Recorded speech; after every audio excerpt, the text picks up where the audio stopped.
이제 다 들어오신 것 같아서 시작하도록 하겠습니다. 그러니까 이 영화 같은 경우는 이제 1999년에 만들어져서 2000년에 첫 공개가 됐었어요. 그 부천 국제 판타스틱 영화제에서 공개가 됐었는데 이제 그때 당시에 화제를 모았던 거에 비해서 이제 최근에 별로 얘기가 안 되고 그러는 거는 이유가 몇 가지는 있을 겁니다. 이제 크게는 그 이후로 이제 이 영화를 연출한 손재공 감독님이 이제 이런 작은 규모가 아니라 이제 상업영화권으로 진출하셔서 또 성공적으로 경력을 이어가셨는데 이제 작품 수가 많지가 않아요. 그러니까 달콤살벌한 연인이라든지 2층의 악당 같은 영화가 있지만 이미 2층의 악당도 나온 지가 올해로 9년째. 그리고 이제 뭐 올해 신작이 이제 해치지 않아 이게 이제 공개된다고 얘기가 들려오고 있는데 작품 수가 상대적으로 좀 적다 보니까 그 아무래도 이제 그 이전에 만들었던 작업들에 대해서 관심이 띄엄띄엄 생기다 보니까 좀 잊혀진 게 있고 또 하나는 그보다 더 실제적인 이유가 있죠. 여러분들 보시면서 뭐 확인하셨겠지만 영화 속에 이런저런 다른 영화 클립이라든지 배경음악 이런 게 많이 쓰이는데 저작권 처리가 하나도 안 돼서 아마 이 영화에 사용된 영화 클립이나 뭐 음악 저작권 같은 걸 처리를 하려면 뭐 그걸 제가 금액 어느 정도나 될지 확인할 수는 없지만 정확하게는 이 영화 제작비의 한 100배는 줘야 될 거예요. 저작권 이용만. 그러니까 이제 DVD라든지 뭐 스트리밍 서비스 이런 것들을 통해서 접하기가 아예 어렵고 보시려면은 이제 그 영상자료원의 라이브러리에 가서 거기에서 개인 관람 형태로만 작은 모니터로 볼 수 있는 상태예요. 그러니까 이제 일부러 찾아가지 않는 사람이라면 잘 보기가 힘들죠. 네, 그래서 이제 이 영화에 대해서 이제 말씀을 드릴 건데 제가 이제 여기 인디스페이스에서 그 이전에 몇 차례 강연을 했었는데요. 강연을 할 때마다 그 들으러 오신 분들 뭐 이해를 돕기 위해서나 또 제가 말로 하는 것보다는 직접 보여드리는 게 이제 나은 것들도 꽤 있고 해서 그런 거 관련해서 이제 PPT, 프리젠테이션을 준비해 왔었거든요. 근데 오늘 같은 경우는 그 준비를 하다가 제가 접었어요. 그래서 이제 그 PPT를 근데 뭐 게으르거나 시간이 없어서 접었다는 게 아니라 다른 이유가 있어서였는데 이제 그 이유에 대해서 간략하게 말씀드리고 그 다음에 이제 영화 자체에 대해서 좀 얘기를 해보려고 합니다.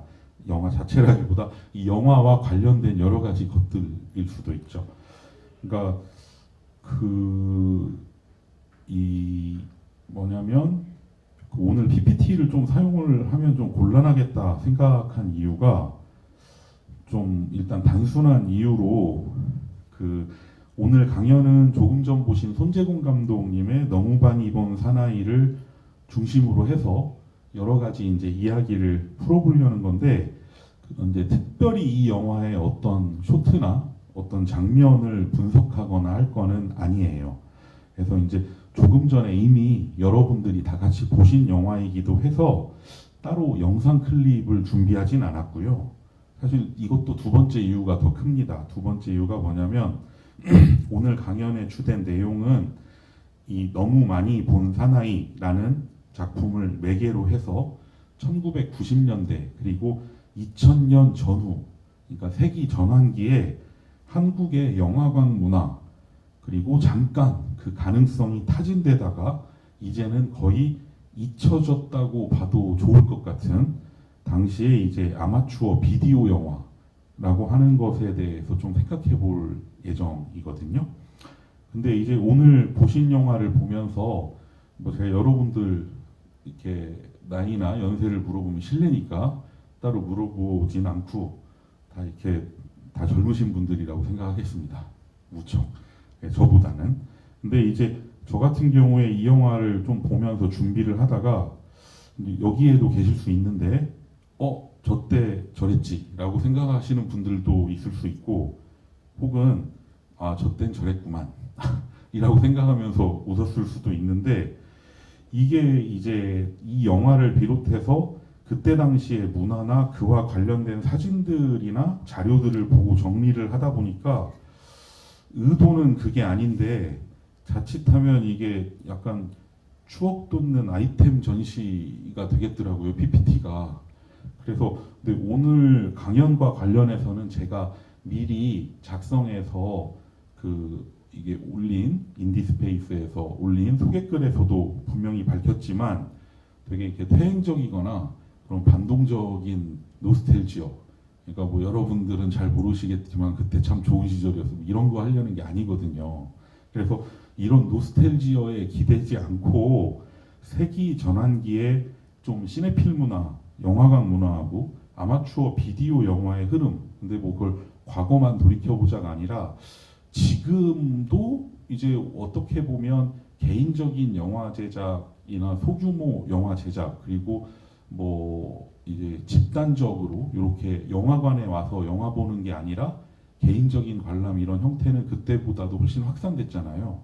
근데 한번 그거에 비춰보면서 저 시기에 어떤 영화관 문화나 비디오 문화라고 하는 거에 어떤 부분은 그 자체로 좀 퇴행적인 것도 있을 수 있지만 한편으로는 좀 지금의 문화하고 비교했을 때 무엇이 차이가 있으며 어떤 게 좀 우리가 다시 한번 생각해 볼 만한 것일까 이런 거를 볼 때 유용하다고 생각했거든요. 왜냐하면 이미 이 영화하고 우리 사이에 20년의 거리가 떨어져 있기 때문에 오히려 그 우리가 현재의 어떤 문화 안에서만 지금을 바라보면은 지금의 임을 구성하고 있는 게 잘 안 보일 수도 있는데 저 시기를 비춰놓고 보다 보면은 아 우리가 지금 이런 환경 속에 있구나라고 하는 게 부각되거나 이렇게 감지될 가능성도 있거든요. 이제 뭐 너무 영화가 이보다 훨씬 더 오래전에 한 60년대, 70년대 이 정도 되면 시간적으로만 떨어져 있을 뿐만 아니라 그 정도면은 어떻게 보면 우리한테도 거의 이제 약간 외국 영화 같은 느낌으로 받아들여지는 사람도 있어서 근데 이 영화는 뭔가가 지금하고 거리가 떨어져 있고 차이가 있지만 한편으로는 뭔가 느슨하게 이어져 있는 부분이 있거든요. 그래서 이렇게 비교를 해보기에 되게 좋다는 생각이 들었어요. 그래서 이제 PPT를 준비하다가 접은 건 PPT를 만들다 보니까 이렇게 페이지를 넘기다 보니 이 강의 자칫 잘못하면 응답하라 1998 뭐 이런 거 되겠구나 라는 생각이 들어서 오히려 이렇게 오해를 불러일으킬 수 있는 시청각적인 자료들은 따로 빼고 오히려 오늘은 말로만 하는 게 좋겠다라고 이제 생각을 바꾸게 됐습니다.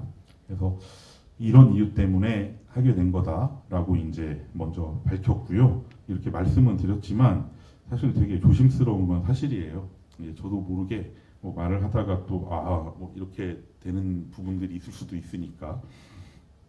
근데 일단 이 감독님이 만드신 연출작에 대해서는 아까 말씀드렸는데 많지가 않으니까, 그러니까 그 달콤살벌한 연인, 2층의 악당, 그리고 이제 해치지 않아 이렇게가 이제 하나 개봉 아직 안 됐지만 그 어떻게 보면 상업 영화로서 만들어진 거고 그 이전에 발표한 거 공식적으로 오늘 보신 한 편 혹은 뭐 두 편이라고도 할 수 있는 너무 많이 본 사나이 이렇게가 다예요. 근데 손재공 감독 같은 경우는 저하고 이제 한 살 차이밖에 안 나는 동세대 감독이기도 하고 뭐 약간 과장이 있고 좀 코믹하긴 하지만 이 영화에서 보이는 설정이나 문화 같은 것들은 그대로 이제 저한테 속하는 거기도 하거든요. 어느 정도는 제가 살인을 한 건 아니지만, 네.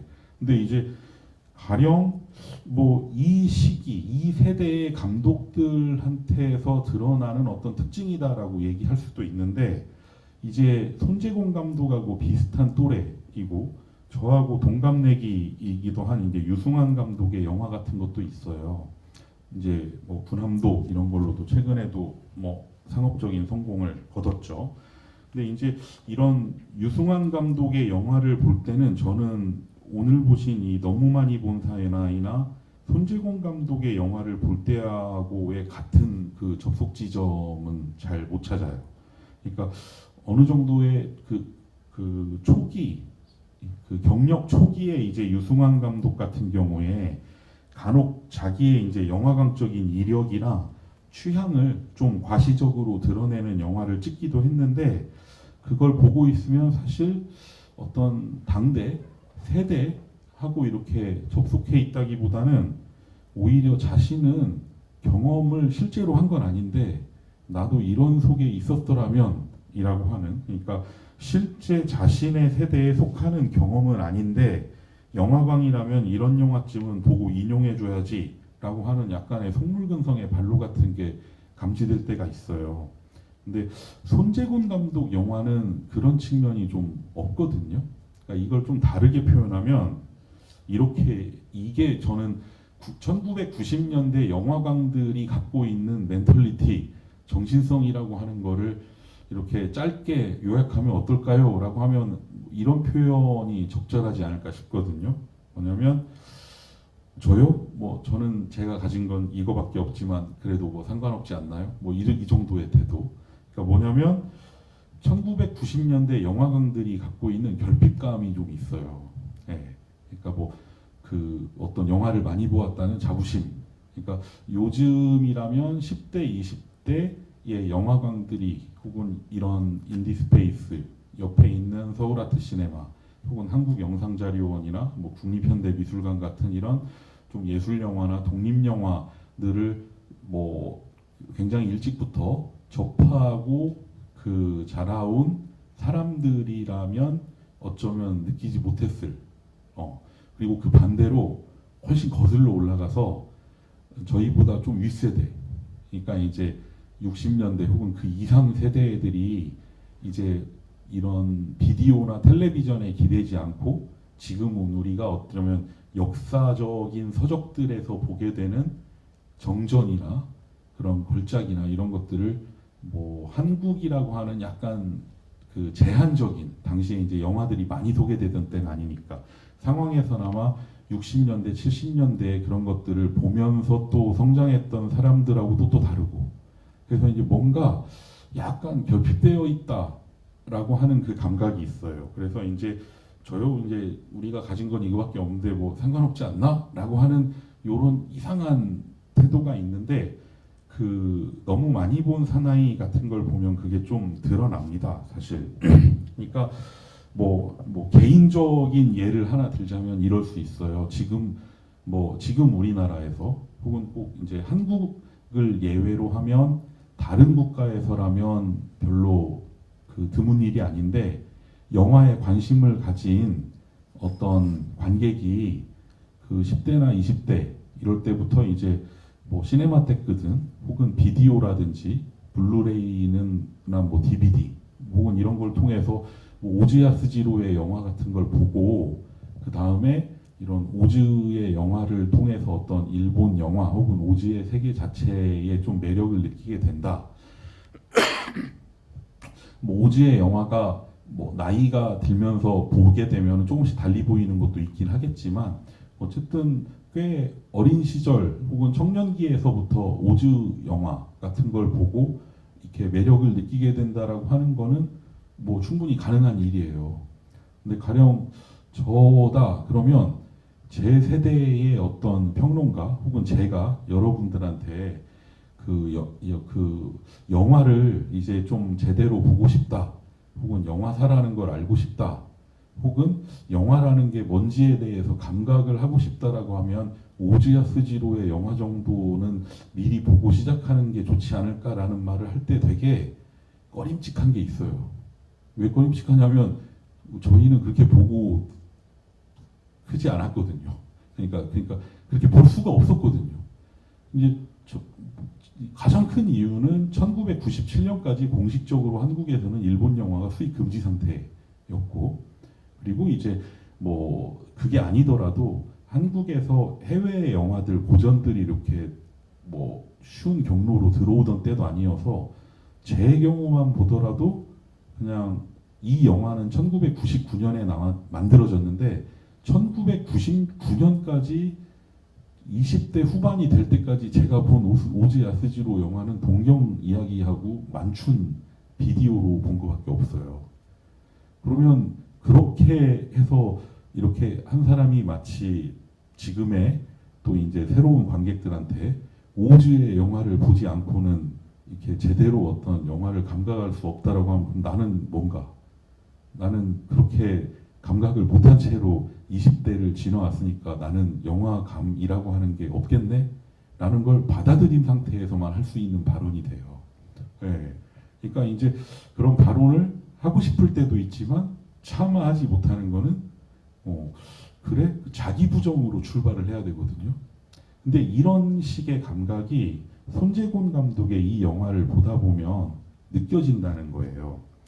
그래서 이제 오늘 강연하면서는 제가 이미 말씀드린 대로 뭔가 증언이나 이제 이런 추억팔이 같은 게 되지 않게 하려고 조심하고 있다고 했는데, 이 영화를 이제 여러분들이 어떻게 보셨는지 개별적으로 이제 보신 감흥도 궁금하긴 합니다만, 오늘은 제가 얘기를 할 거니까, 여러분들도 그러셨겠지만, 제가 이 영화를 볼 때도 이제 지금 와서 보면 이 영화는 원래 만들었을 때의 제작진의 의도와는 무관하게 민속지적인 느낌이 있어요.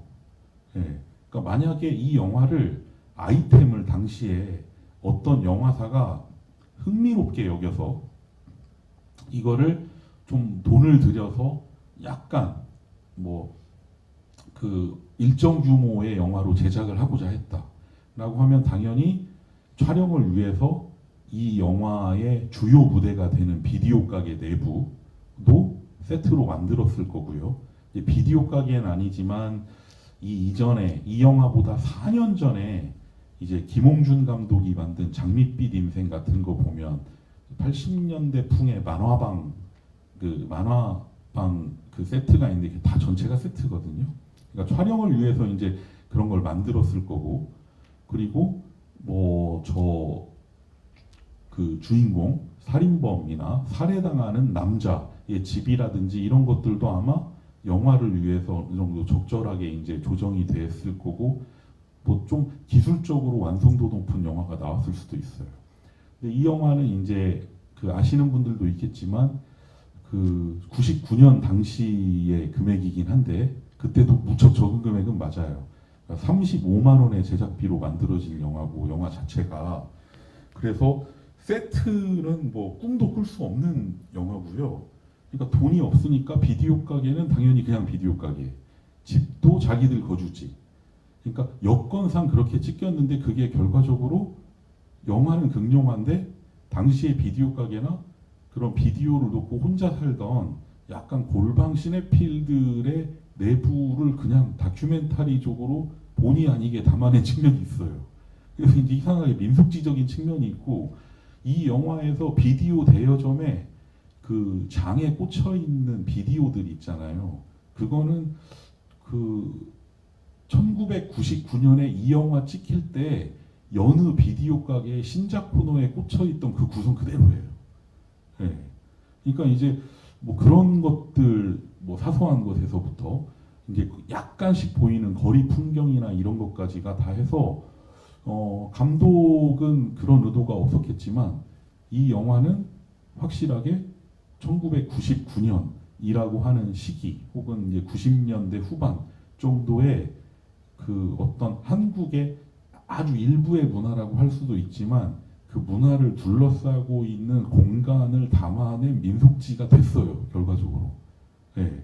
이제 그런 측면이 확실히 있기는 합니다. 그리고 이제 중간중간 나오는 대사들이나 이런데도 뭐 그때는 이제 영화를 즐겨보는 사람들 사이에서라면은 바로 알아들을 수 있는 그런 용어들이 나오는데, 이제 그런 것도 이제 저때 이런 게 있었구나 하는 걸 확인할 수 있는 단서가 돼요. 그러니까 예를 들면 주인공이 뭔가 이제 영화에 본격적으로 빠져든 다음에 이제 그리고 대여점에 주인은 아니고 아르바이트생하고도 친해지잖아요. 한참 노닥거리다가 이제 EBS 시네마 천국 할 시간인데 가야 된다. 그건 뭐냐면 그건 금요일이란 얘기예요.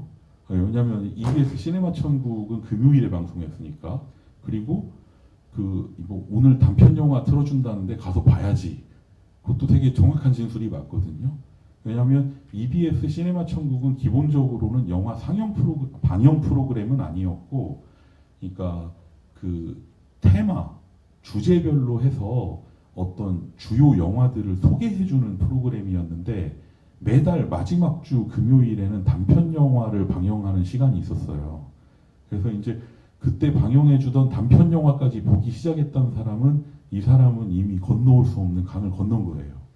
예, 그때 방영하던 단편 영화들은 이게 뭐냐면, 어떻게 보면 이게 성적인 의미에서가 아니라 시네필리아라고 하는 측면에서도 되게 하드코어한 영화들이었거든. 그럼 거기까지 찾아본다라고 하면 이 사람은 이미 더 이상 빠져나올 수 없는 길로 들어선 거예요. 예, 그러니까 이런 것들이 이제 하나의 단서가 되는 것들, 이런 것도 이제 이 영화의 상당히 이제 어떤 민속주의적인 측면이 됩니다. 그래서 이제 그런 점에서 보면 이 영화는 연출자가 어떤 면에서는 둘이에요. 그러니까 분명히 이 영화의 연출자로 나와 있는 손재공 감독의 연출작이기도 하지만, 한편으로는 1999년이라고 하는 그 시기하고 그 공간이 이 영화를 만들었다고도 할 수 있어요. 그러니까 이 영화를 보신 분들이라면 이 영화의 어떤 감독의 재기라든지 또 이런 것들을 재미있게 보실 수 있는데, 이제 사실 이 오늘 상영된 영화가 총 2부로 돼 있잖아요. 2부 중에 이제 첫 번째 파트는 제가 올해 국립현대미술관에서 약간 작은 프로그램 하나 의뢰를 받았을 때 선정해서 상영한 적이 있어요. 근데 이제 그때 2부는 상영을 안 했는데, 왜 안 했는지는 여러분들이 보신 분들은 각자 생각이 있으실 거예요. 네. 그래서 이제 2부는 1부 제작비의 15배를 들여서 만들어졌어요. 왜냐면 1부가 실제로 되게 성공을 거뒀고, 심지어 그때 이제 뭐 소규모지만 제작사도 나섰고 후원금까지 받아서 1부하고는 비교가 안 되는 500만 원의 제작비로 만들어졌으니까. 근데 이제 그때 500만 원이면 1대1로 환산하기 힘들지만 아주 작게 잡아도 지금으로 치면 1000만 원 이상은 돼요. 네. 그러면은 2부 같은 경우에 뭐냐면 1부하고 확연히 다른 건, 이제 물론 조금 큰 규모의 영화들하고 비교할 건 아니지만 뭔가 공간에 조정 혹은 모듈레이션이 들어갔다는 거예요. 가령 1부는 조명도 없어요. 근데 2부는 있어요. 그리고 일부 설정도 할 수 있어요. 그러면서 이제 민속지적인 측면은 1부보다 약해져요. 그리고 이상하게 뭔가 1부와 2부를 연출한 사람의 기본적인 어떤 방법론이나 만드는 거는 유사해 보이는데 2부가 좀 상대적으로 여러분들이 조금 재미가 덜하다고 느꼈을 수 있어요. 그럼 뭘까? 이 영화에 1부에 강력한 힘을 발휘했던 연출자 한 명이 빠졌기 때문이라고 생각하거든요. 근데 완전히 빠지진 않았고, 어떻게 보면 1부보다 좀 물러나게 됐죠. 그 연출자라는 건 아까 말씀드린 대로 1999년이라는 시간과 공간인데, 그게 오히려 제작비가 상승하면서 약간 이 비인격적 연출자가 들어설 여지가 조금 좁아졌어요.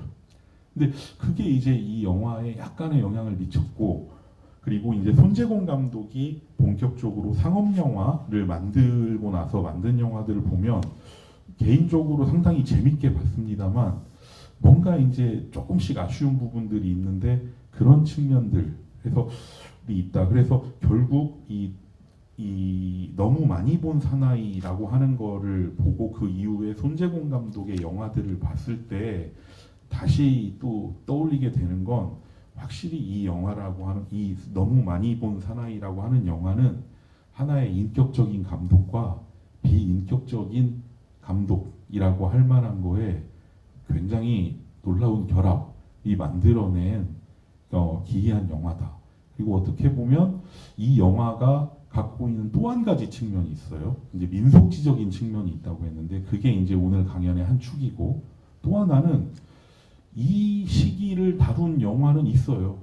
뭐 비디오 가게 등장하는 영화들도 있고. 근데 뭐 이 영화하고 가장 큰 차이는 뭐냐면, 일단 이 영화는 저 시기 비디오와 텔레비전을 통해서 영화관 문화라고 하는 게 주로 흘러가고 있던 시기에 저 시기에 나왔던 것 중에 이제 저런 영화들을 보면서 뭔가 이제 나도 영화를 만들고 싶다라는 충동을 느낀 사람은 그때 뭐 한둘이 아니라 막 수천 명은 됐을 거예요. 근데 언감생심 될 수가 없고요. 생각해 보면 그때 이제 영화를 찍는다고 하면 16mm인데 아마추어 영화라고 하면 근데 이제 16mm 한 15분짜리 한 편을 찍어도 제작비가 적게 잡아도 1,000만 원이 들어가는데 그럼 이제 그거 한 편을 찍는다고 하면 저도 이제 그때 영화 동아리 같은 데서 활동을 했지만 보통 이제 결혼식장이나 혹은 이런 행사 여기도 카메라 있지만 이런 데 이제 와서 그 동아리 성원들이 아르바이트를 해서 그러면 편집까지 해서 주면 한 30만 원씩 줬거든요. 그럼 1년을 모으면 대략 한 1,000만 원이 돼요. 그러면 이제 그 중에 회원들끼리 시나리오를 써오고 그걸 투표를 해서 한 명 정도가 꼽히면 그 사람이 책임 연출을 맡는 식으로 1년에 한 편 연출하던 정도예요. 그러니까 근데 이게 어디까지의 상황이냐면 대략 1995년까지. 그러니까 이 영화에 묘사되고 있는 것처럼 저렇게 영화들을 보고 내가 영화를 만들고 싶다는 생각은 한지언정 그 영화를 만든다라고 할 때 약간 그거를 선뜻 손에 쥐기는 좀 힘들었던. 물론 비디오 카메라가 있었어요. 있기는 있는데 상대적으로 찍을 수는 있는데 비디오 카메라의 최대 문제는 편집 시스템이었죠. 그러니까 그 이전에 썼던 것 근데 그 편집 시스템은 사실 개인이 마련하기엔 좀 너무 고가 장비였고 근데 이제 1995년에 되게 어떻게 보면 한국을 비롯해서 여러 곳에서 아마추어 비디오 영화 제작의 붐을 일으켰다고도 할 수 있는 카메라가 등장해요. 소니 VX1000이라고 하는 저 아까 여기 와서 앞에서 잠깐 여기 인디스페이스의 안소연 선생님하고 얘기를 하니까 아직도 갖고 계신데요. 저도 갖고 있어요. 이거 무슨 얘기냐면 영화를 좀 해보고 싶다라고 하는 사람들은 한 몇 달간 아르바이트해서 한 대씩은 샀다는 거예요. 예. 그러니까 모두는 아니지만 함께라도 그리고 이 소니 VX1000 같은 경우는 그 뭐 지금은 그 용어 쓰지도 않을 것 같지만 어쨌든 쓸 필요 없고 그 컴퓨터에 이제 카드 하나 끼워서 거기로 이제 비디오로 녹화된 거를 그 디지털로 옮길 수 있었어요. 그러니까 이제 이게 되게 좀 뭔가 변화를 가져온 계기 중에 하나는 확실히 됐었고 그리고 뭐 본격적으로 이런 아마추어 비디오 제작물들이 되게 많이 나오기 시작해요. 그리고 오늘 보신 이 영화가 바로 그 소니 VX1000 그 기종으로 촬영된 카메라예요. 그러니까 당대의 어떤 특정한 영화적 문화라고 하는 거를 그냥 보여줄 뿐 아니라 그 문화하고 관련돼 있는 매체 자체로 그걸 찍었다는 거예요. 이제 오늘 두 번째 주제가 될 건 요건데 사실 이 영화는 이 감독이 어느 정도는 지금 뭐 성공을 거둔 연출자가 됐고 그래서 저희가 이렇게 또 다시 불러올 수 있고 영화를 여러분들이 볼 수 있는 영화가 됐지만 사실 그때 당시에 봤던 영화들을 제가 다 기억하는 건 아닌데 이런저런 되게 작은 동호회 상영회라든지 클럽, 카페 이런 데서 상영되던 것도 있었고 소규모 영화제들도 있었고 근데 문제는 이제 그 중에 어디서 뭐 하는지 모르는 분들이 많아요. 그럼 뭐냐면 상영을 하려고 해도 허락을 어디서 봐야 되는지를 알 수가 없어요. 심지어 그 영화가 한국영상자료원에 보관이 돼 있다고 해도 그리고 이 시기에 만들어졌던 상당수의 비디오 영화라고 하는 것들은 오늘 보신 너무 많이 본 사나이 정도를 제외하면 그리고 몇 개의 소수의 예외를 제외하면 당시에 나왔을 때 어느 정도 주류 평단이라고 한다면 거기에서는 언급의 대상이 되지 않았거나 된다고 해도 이런 상영회가 있다라는 정도의 기사였거나 아니면 거기에서 양산되는 그냥 그 뭐랄까요 그냥 개그에 다름없는 영상 뭐 이 정도로 치부돼 왔고 당시에 이게 역사적 기록들을 위한 자료들을 충분히 남기지 못했어요.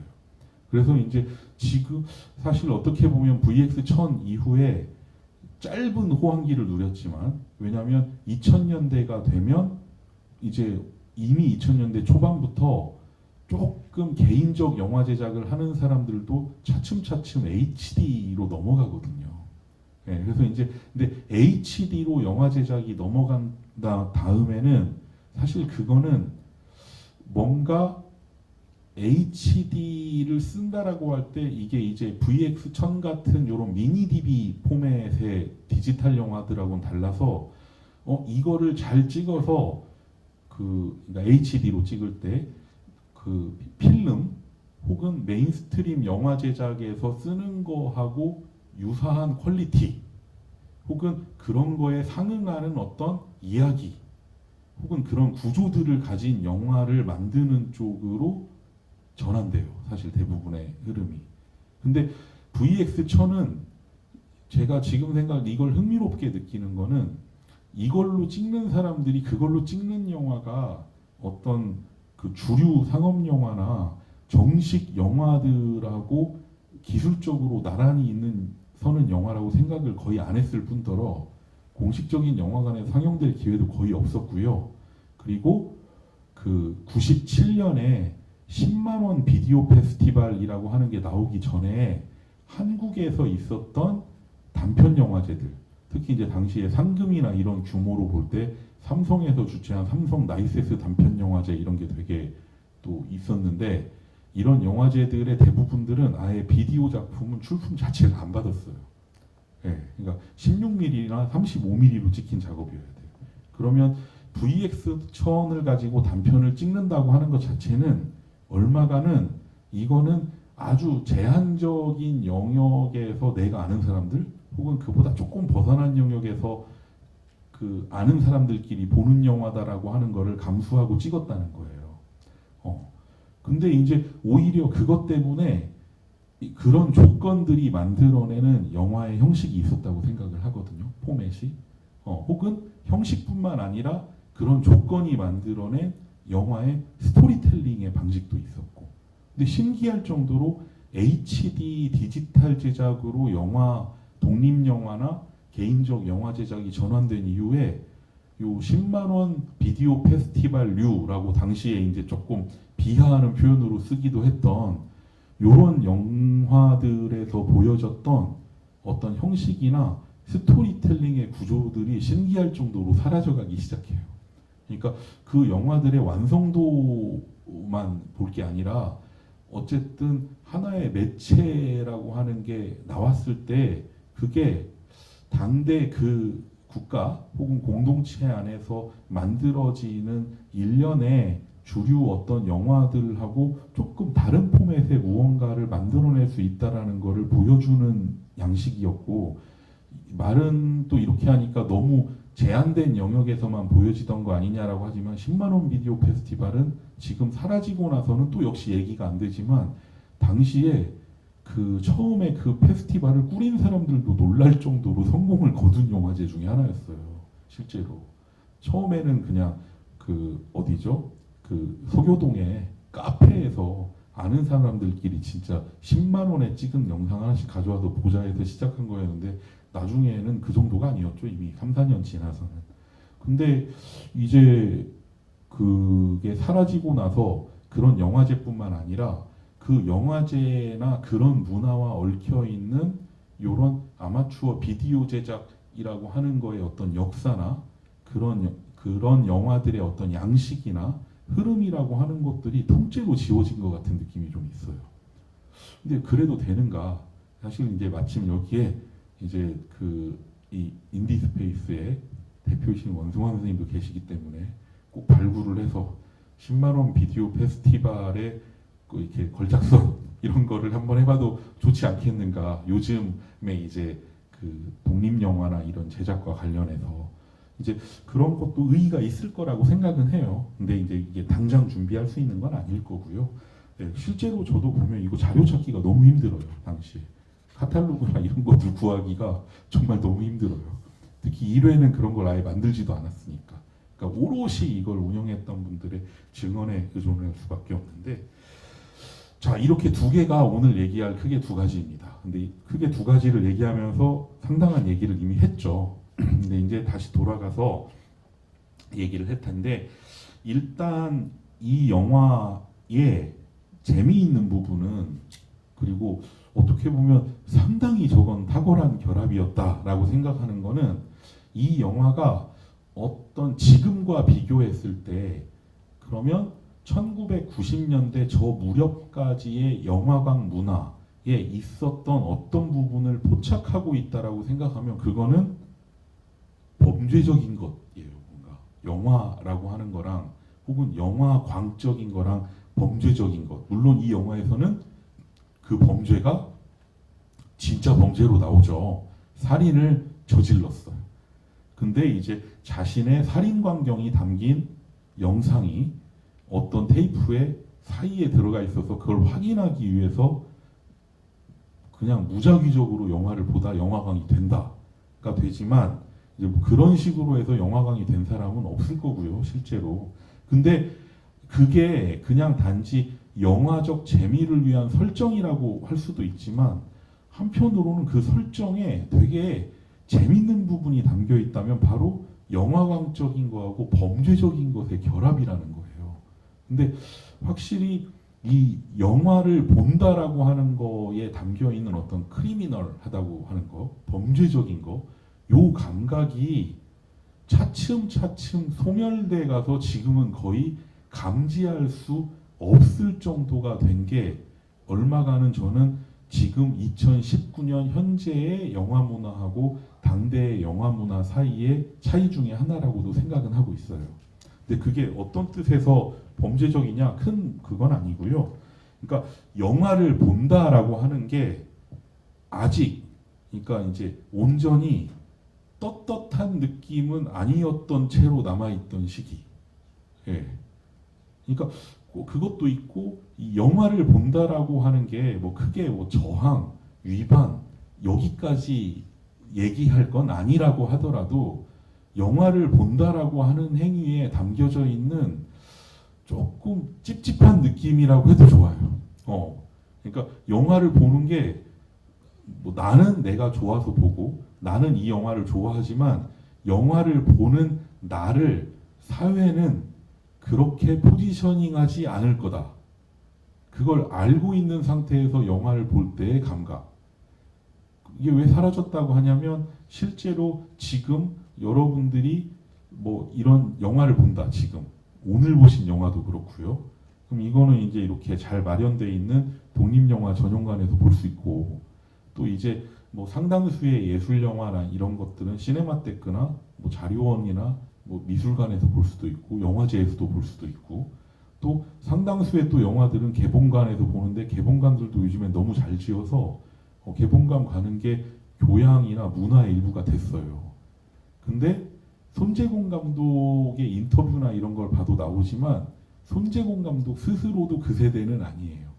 뭐냐면 이분이 실제로 영화에 빠져들게 된 거는 대학 들어오기 전이고, 당시에 이제 뭐 잡지, 책, 비디오 등을 통해서 이제 시작된 거고, 영화과를 가고 싶은데 영화과를 안 간 이유. 그래서 결국은 이제 영문학을 선택을 하셨는데, 전공은 왜 영화과를 갔냐?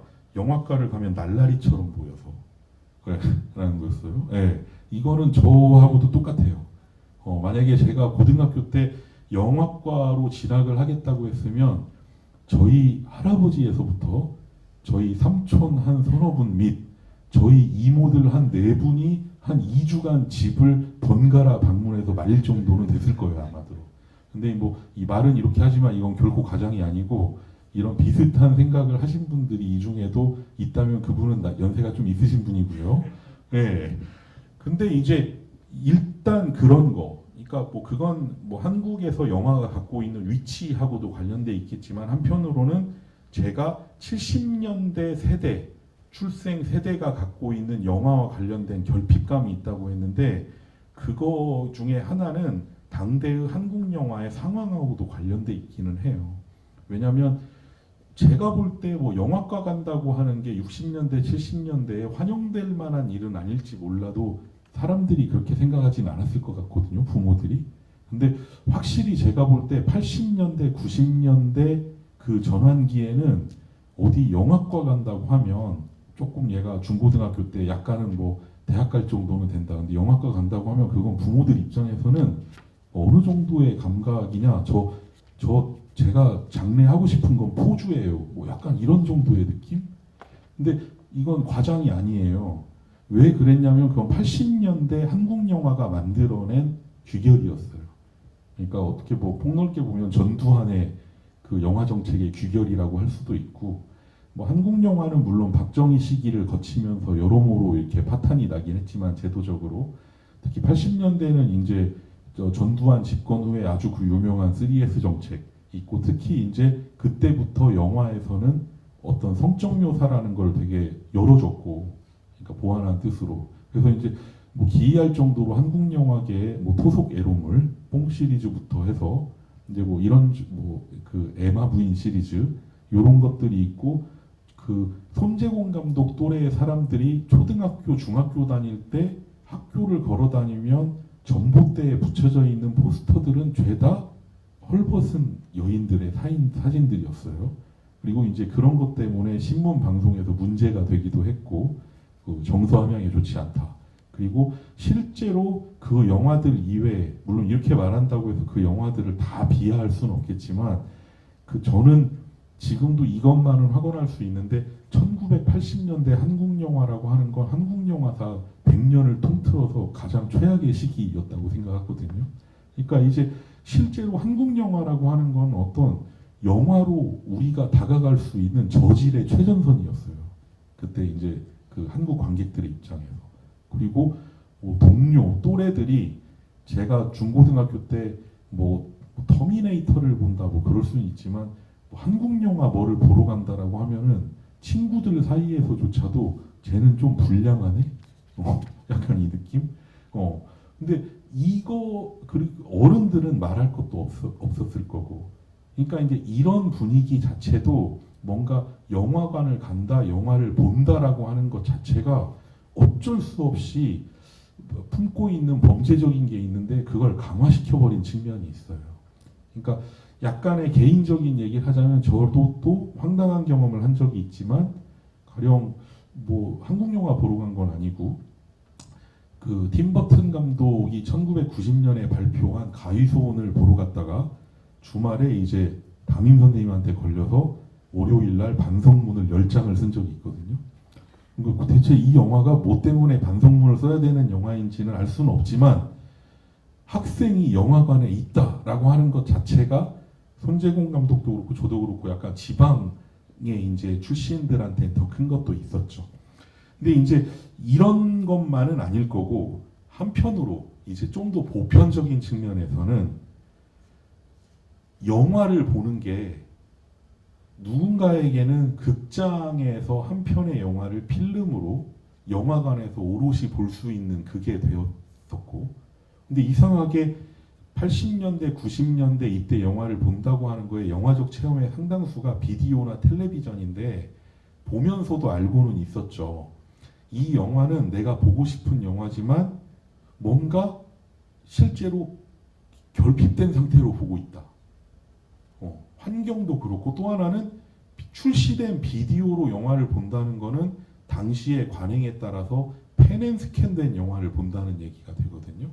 펜앤스캔이라는 건 지금은 아예 보기가 힘들지만 시네마스코프 사이즈로 찍힌 영화인데 그 중심이 되는 인물이 어디냐에 따라서 조금씩 스캐닝을 해가면서 좌우를 잘라내가지고 4:3 비율로 맞춰서 만들어낸 비디오인데 거의 대부분이 다 그 포맷이었죠.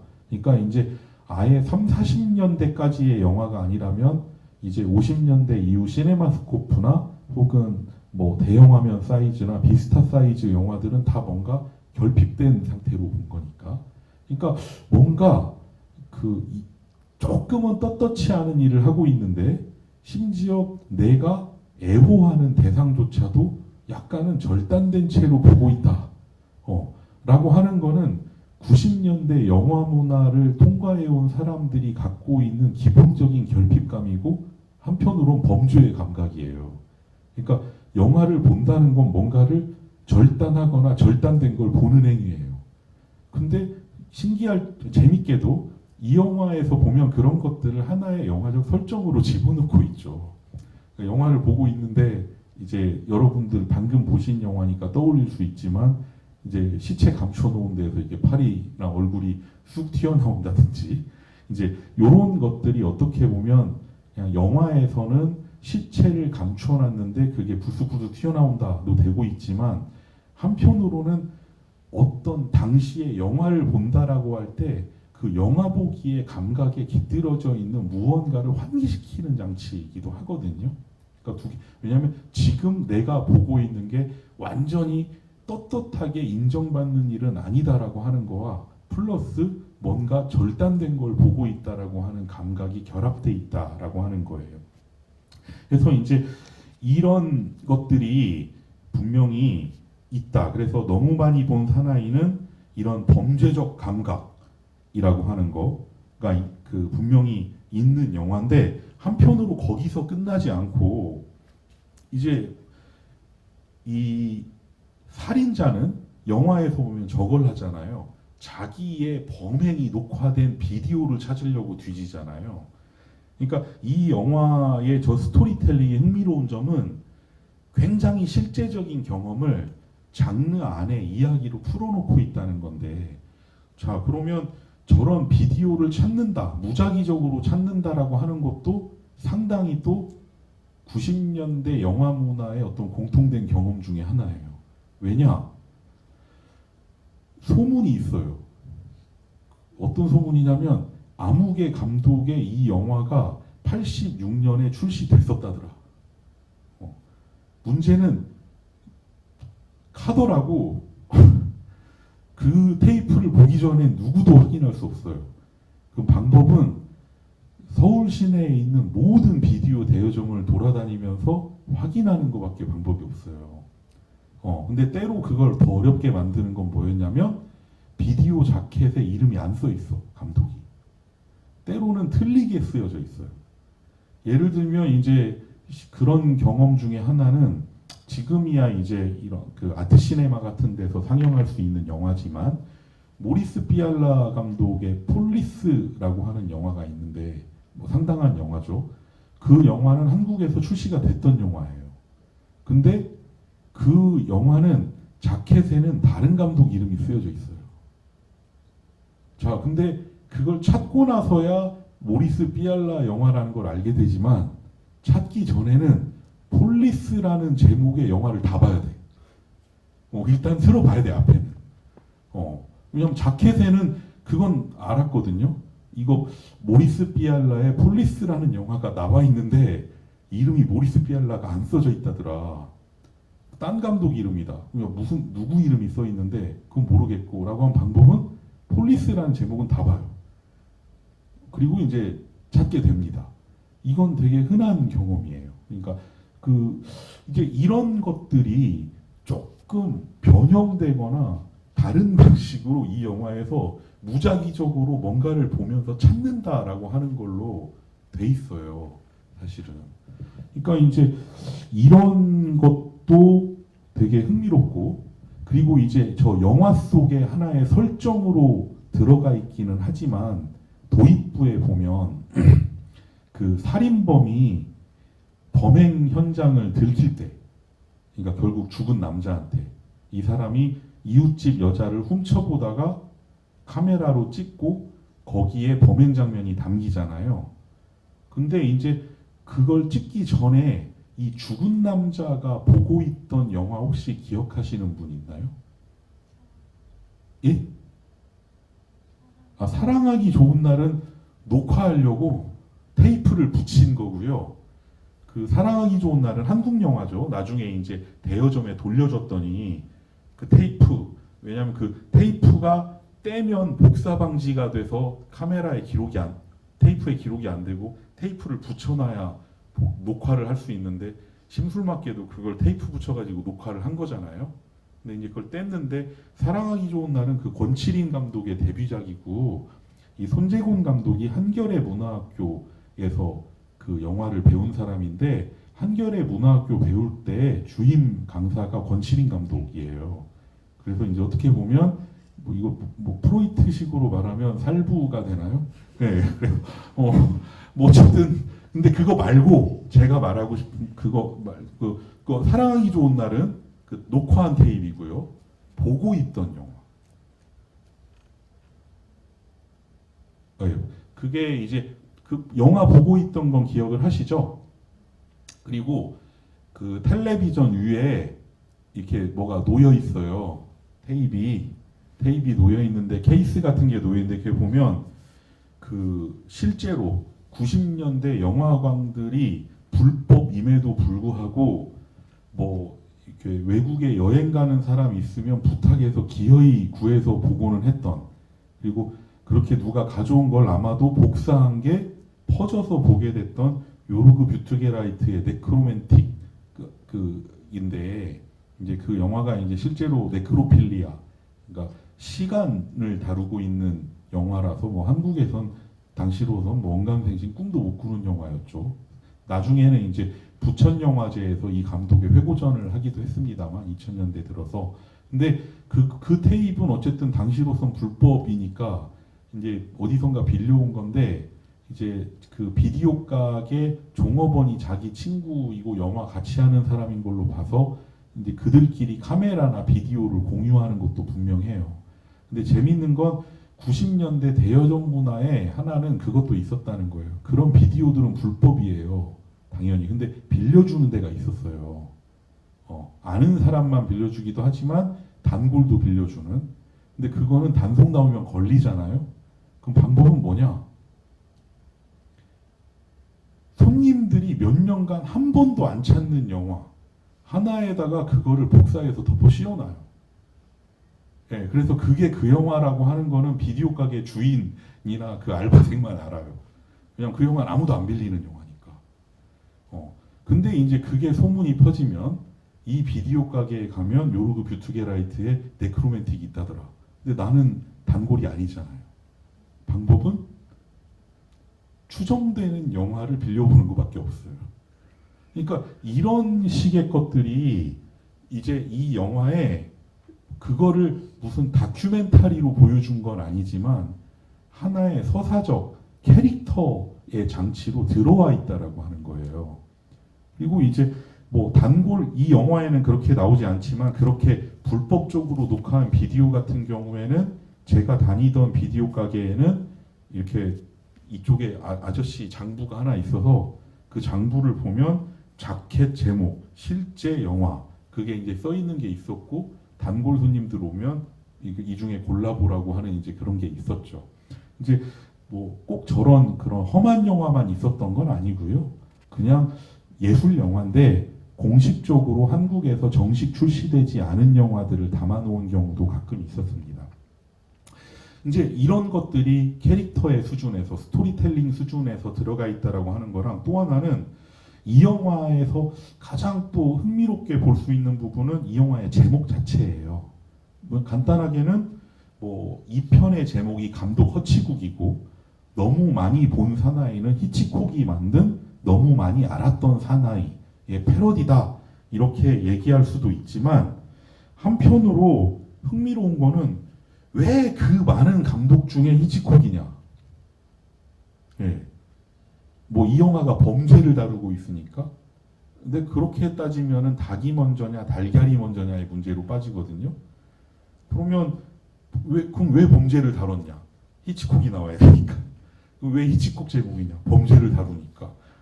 그러니까 이렇게는 안 되고요. 왜 이건 아니었을까? 예를 들면 그 뭐랄까요? 이 사람이 이제 어쨌든 영화광을 주인공으로 한 영화를 찍고 있는데 가령 왜 이런 건 안 됐을까?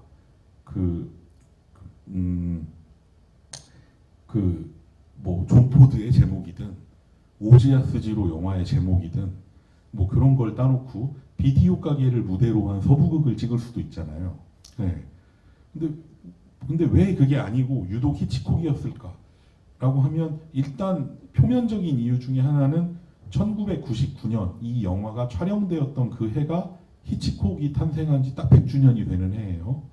히치콕이 1899년생이니까 그러면 또 이 영화는 우리로부터 20년 떨어져 있는데 근데 이제 뭐 이렇게만 생각하면 그러면 이 영화는 되게 영화학적인 자기 과시 아니냐 생각할 수도 있는데 오히려 이 영화에 히치콕이 창조되고 있고 제목에서 그게 언급되고 있는 거는 영화광적인 자기 과시하고 정반대의 이유 때문이라는 게 제 생각이에요. 뭐냐면 앞서 말씀드린 대로 90년대적 영화 문화를 통과해온 사람들의 결핍감이 있다고 했잖아요. 그게 저요? 뭐 제가 가진 게 이거밖에 없는데라고 하는 이 감각인데 이 제목은 그 측면에서 봐야 읽힐 거라는 거예요. 어째서 그러냐?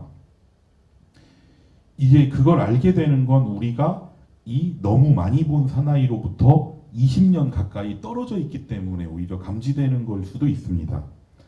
그러니까 뭐 히치콕이라면 그리고 현기증이라면 영화 세상 최고의 거장과 최고의 영화인데 심지어 현기증은 2012년에 BFI 사이트 앤 사운드에서 전 세계 평론가들을 대상으로 꼽은 영화 사상 베스트 1위. 네. 뭐 이런 영화인데 뭐 그걸 버젓이 과시하는 게 어째서 결핍감의 반영인가? 라고 생각할 수도 있잖아요.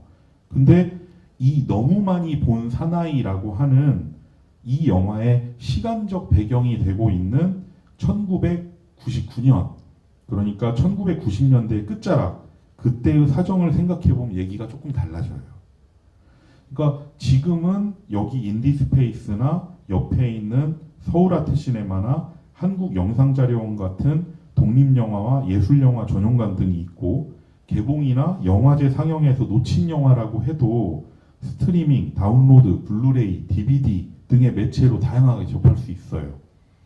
근데 1999년까지라면 극장 상영 기회를 놓친 영화를 보는 방법은 비디오 대여점을 활용하는 거고 미개봉 예술 영화라면 1994년에 첫 방송을 시작한 EBS 세계의 명화 같은 텔레비전 프로그램 찾아보는 게 유일한 방법.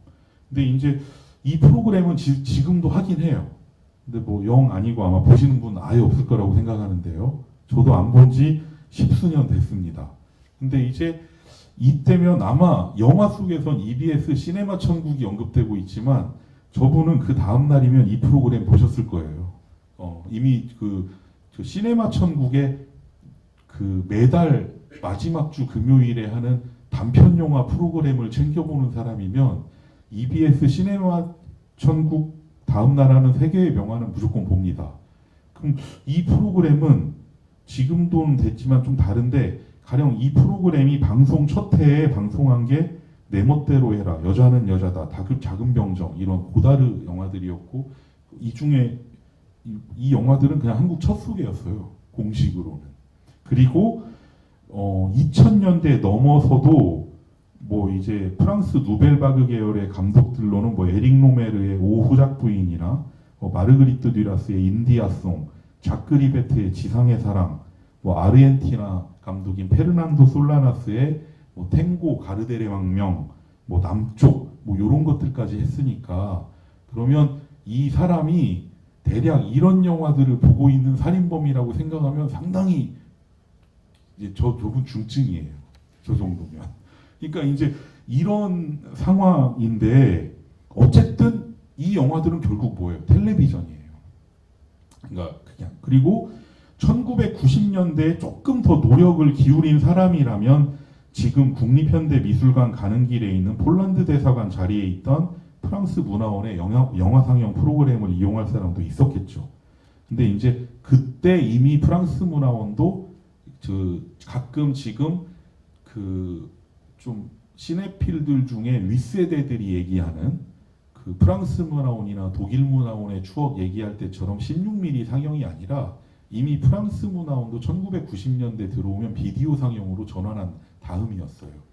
그리고 그 한편으로는 그 여기 옆에 있는 서울아트시네마의 전신이라고 할 수 있는 문화학교 서울이 35mm 프린트로 지금처럼 회고전을 시작한 건 2002년이고 당시에는 이제 그 아트선재센터에서 그랬고 그럼 그 이전까지는 총신대 입구역에 있던 한 건물에서 외국에서 들여온 비디오에 한글 자막 넣어서 프로젝터로 상영하는 일종의 불법 공간이죠, 사실은. 근데 돈은 받는. 네. 근데 그러니까 뭐냐면 지금 뭐 잡다하게 얘기했는데 볼 수 있는 게 몇 개 있었다. 근데 공통점은 뭐냐? 정리하면 1990년대 영화적 교양의 상당 부분은 이 영화에서 보신 대로 아예 비디오 가게에만 있는 사람도 있겠지만 대여물 위주. 근데 혹은 죽은 남자처럼 대여물도 있지만 일부 아는 사람들끼리 돌려보는 요르그 뷰트게라이트의 영화처럼 복잡한 비디오.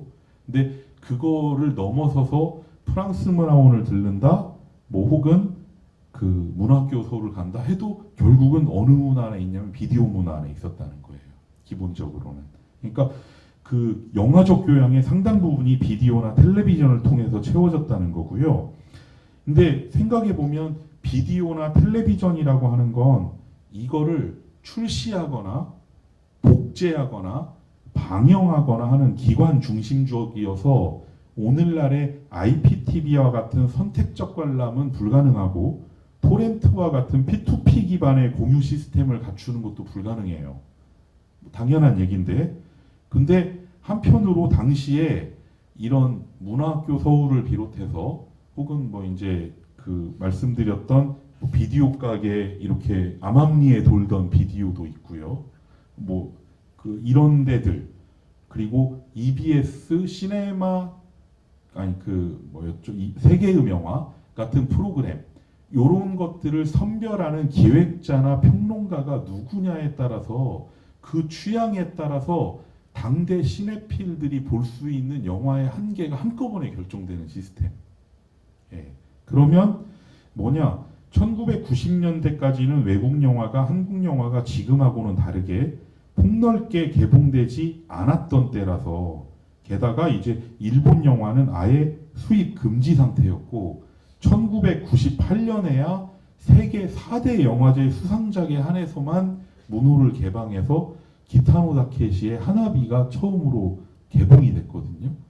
그럼 그런 상황이었는데 비디오나 텔레비전 같은 대안적 감상 체제를 통해 소개되는 영화들을 선별하는 기획자들이나 평론가들의 한계나 매핑 방식이 곧바로 당대 영화관들의 한계가 돼요.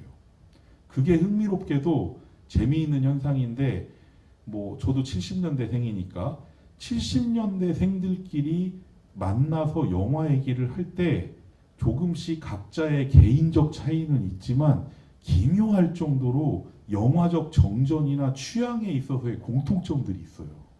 왜냐하면 그 한계 내에서 같은 날 같은 시각에 같은 방송 보고, 그리고 누군가가 복사해온 비디오 뿌려지면 그걸 똑같이 보고, 똑같은 불법 자막 비디오로 똑같은 거 보고 하니까 이게, 근데 지금을 생각해보면 여러분들 그건 상상할 수 없어요.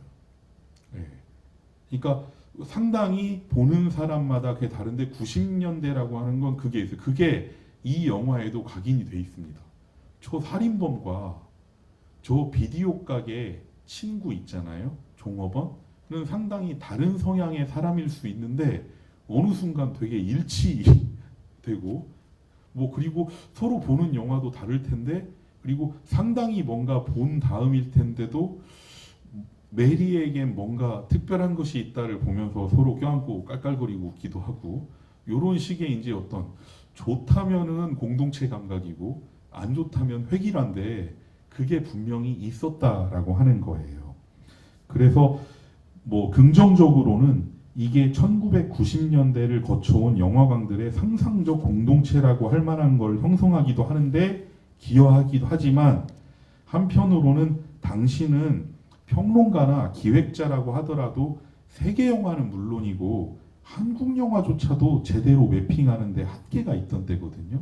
이거는 나중에 역시 EBS의 주력 영화 프로그램 중에 하나였던, 옛날에 EBS 한국 영화 걸작선을 맡아서 진행하기도 하셨던 김홍준 감독님께서 토로하신 말이기도 해요.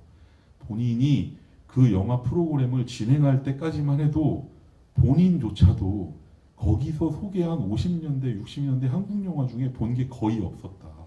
오히려 그런 프로그램을 보게 되면서 이제 자기가 심지어 본인하고 태어나서 자랐을 때 이제 이분은 70년대에 어떻게 보면 유년기 10대를 보내셨으니까 20대랑 그때 이미 만들어진 지 5년, 10년 전의 영화인데도 못 보고 자랐고 볼 기회도 없었다는 거예요. 그러니까 말하자면 한국 영화조차도 당대의 기획자들도 맵핑하는데 한계가 있던 시절이에요.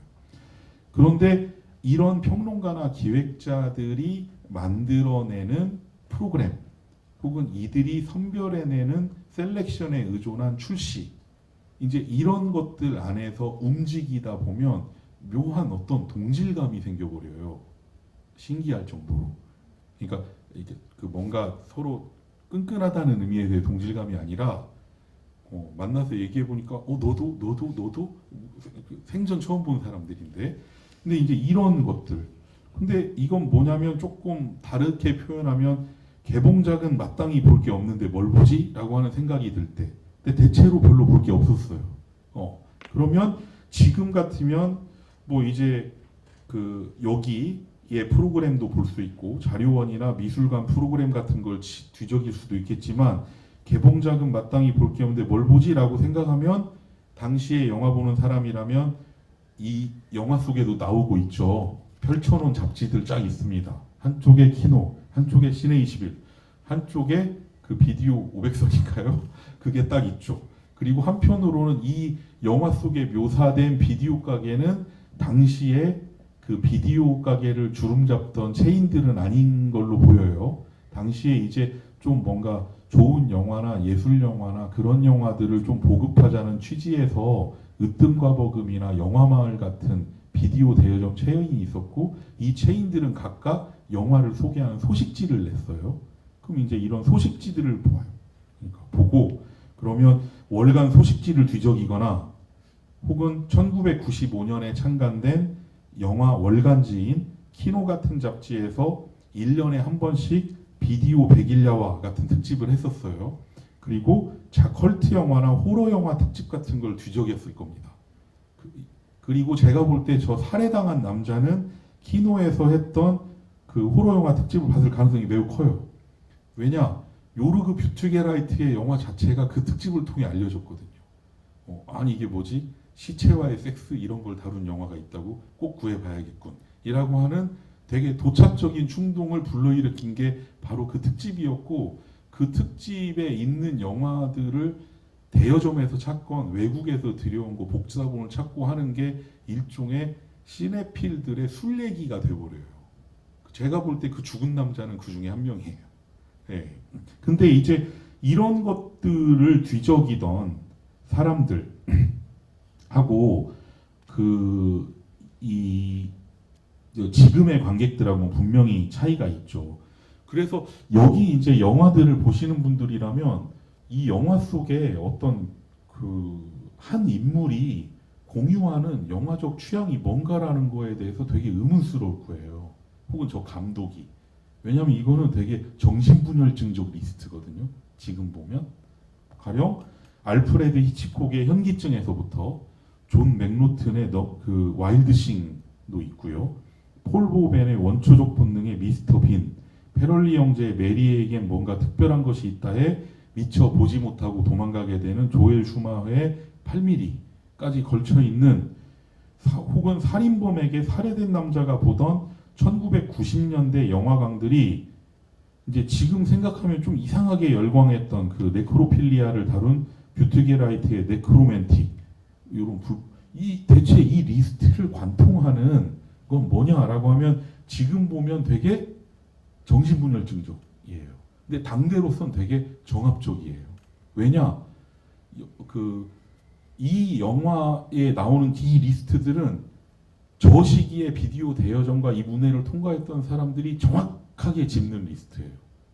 그냥 일치하는 리스트예요. 그러니까 이 리스트들 안에 통일성은 없지만 이 리스트를 이렇게 존재하게 만든 1990년대 영화 문화라고 하는 거에 일정한 획일성이 있다라는 거예요.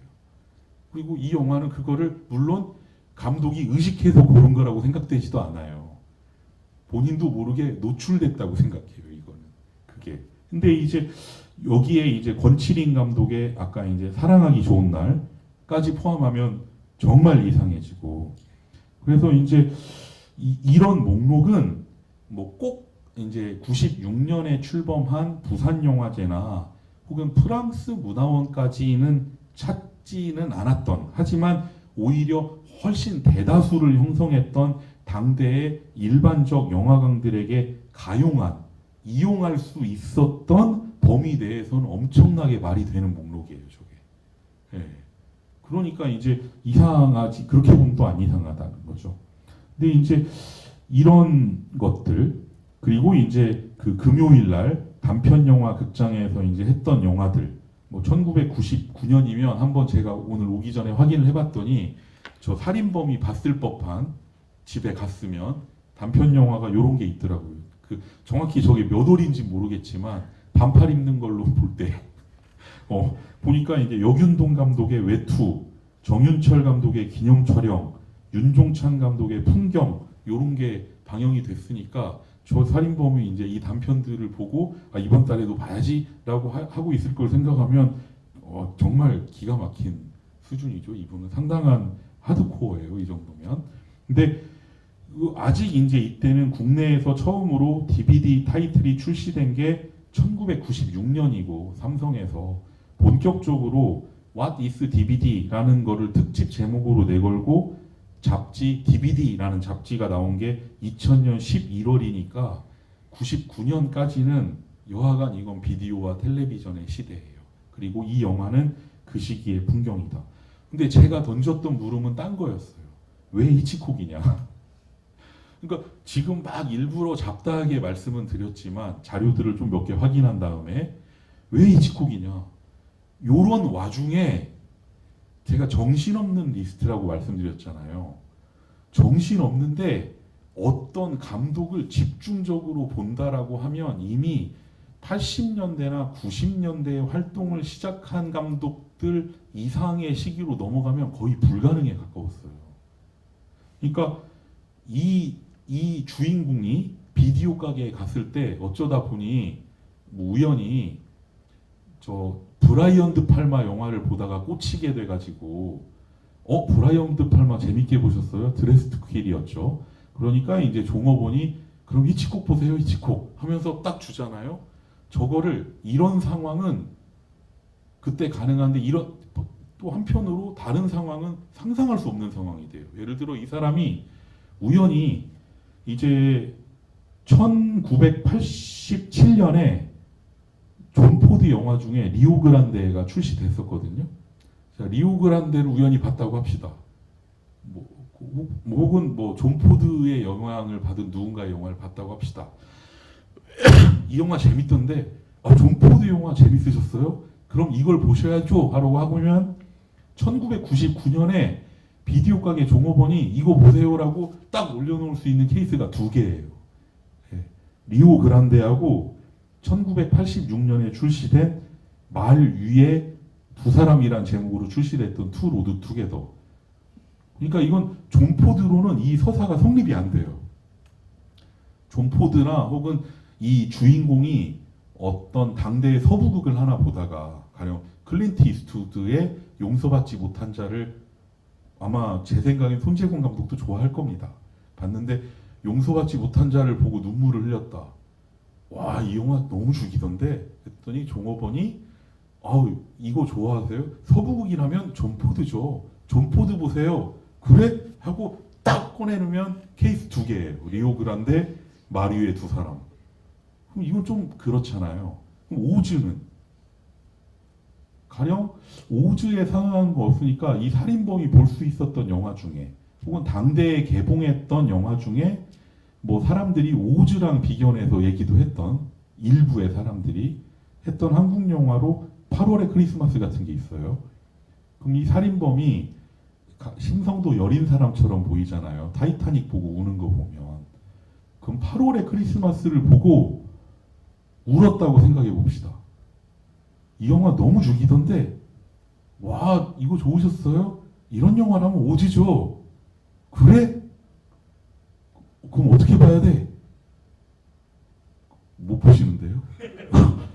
출시된 게 한 편도 없었는데요. 예. 이게 혹은 고다르라고 해봅시다. 이 사람이 아주 이상한 영화를 하나 봤다고 생각해 봅시다. 그러면 한국 영화 중에 당시에 좀 이상한 영화다, 뭐 고다르라고는 안 하겠지만 형식적으로 특이했다라고 하면 장선우 감독의 나쁜 영화 같은 걸 한번 떠올려 봅시다.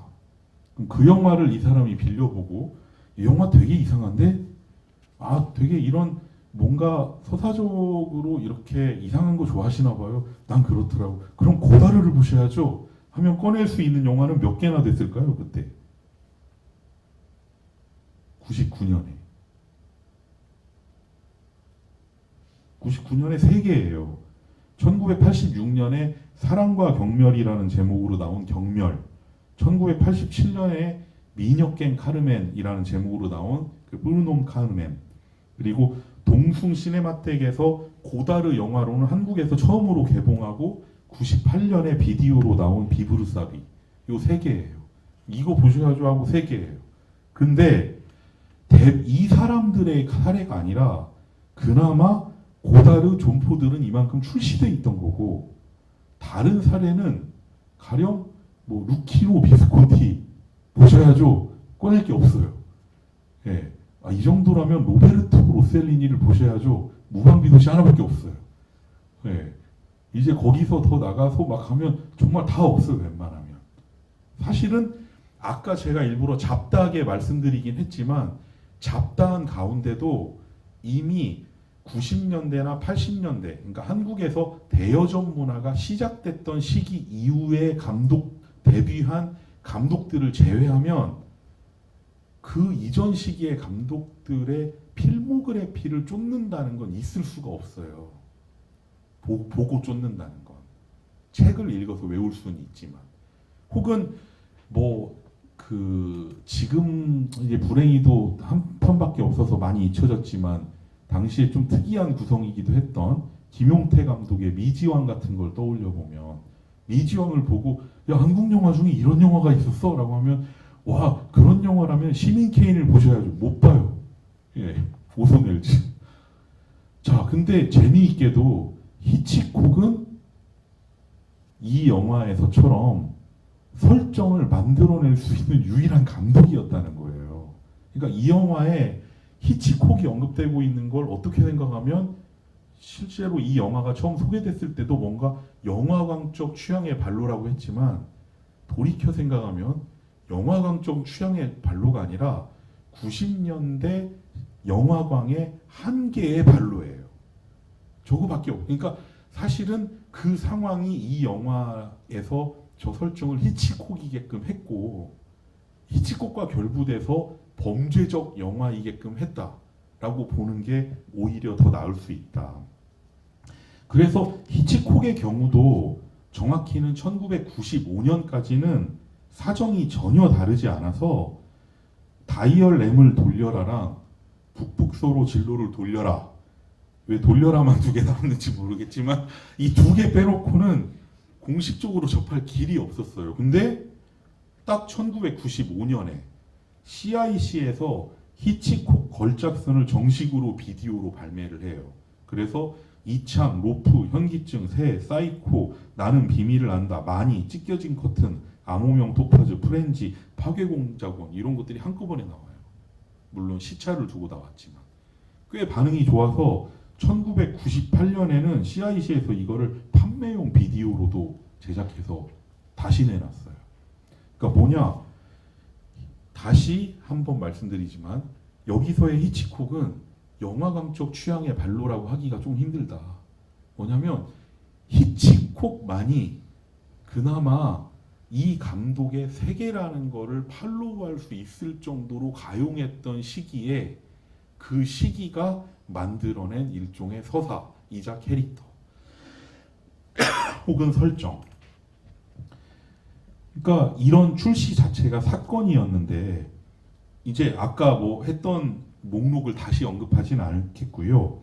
존 맥노튼의 와일드싱에서 미스터 빈, 패럴리 형제의 메리에겐 뭔가 특별한 것이 없다, 조엘 슈마어의 8mm 요런 영화들을 왔다 갔다 하는 와중에 가끔 EBS에서 방송하는 예술 영화를 보거나 혹은 불법으로 오던 거를 간신히 한두 개 구워서 보거나 하던데 요런 게 출시됐다라고 하는 거는 이 이상한 영화관의 목록에 히치콕이 꽤 어떤 정합적인 필모그래피로 볼 수 있는 사람으로 딱 등장한 거예요.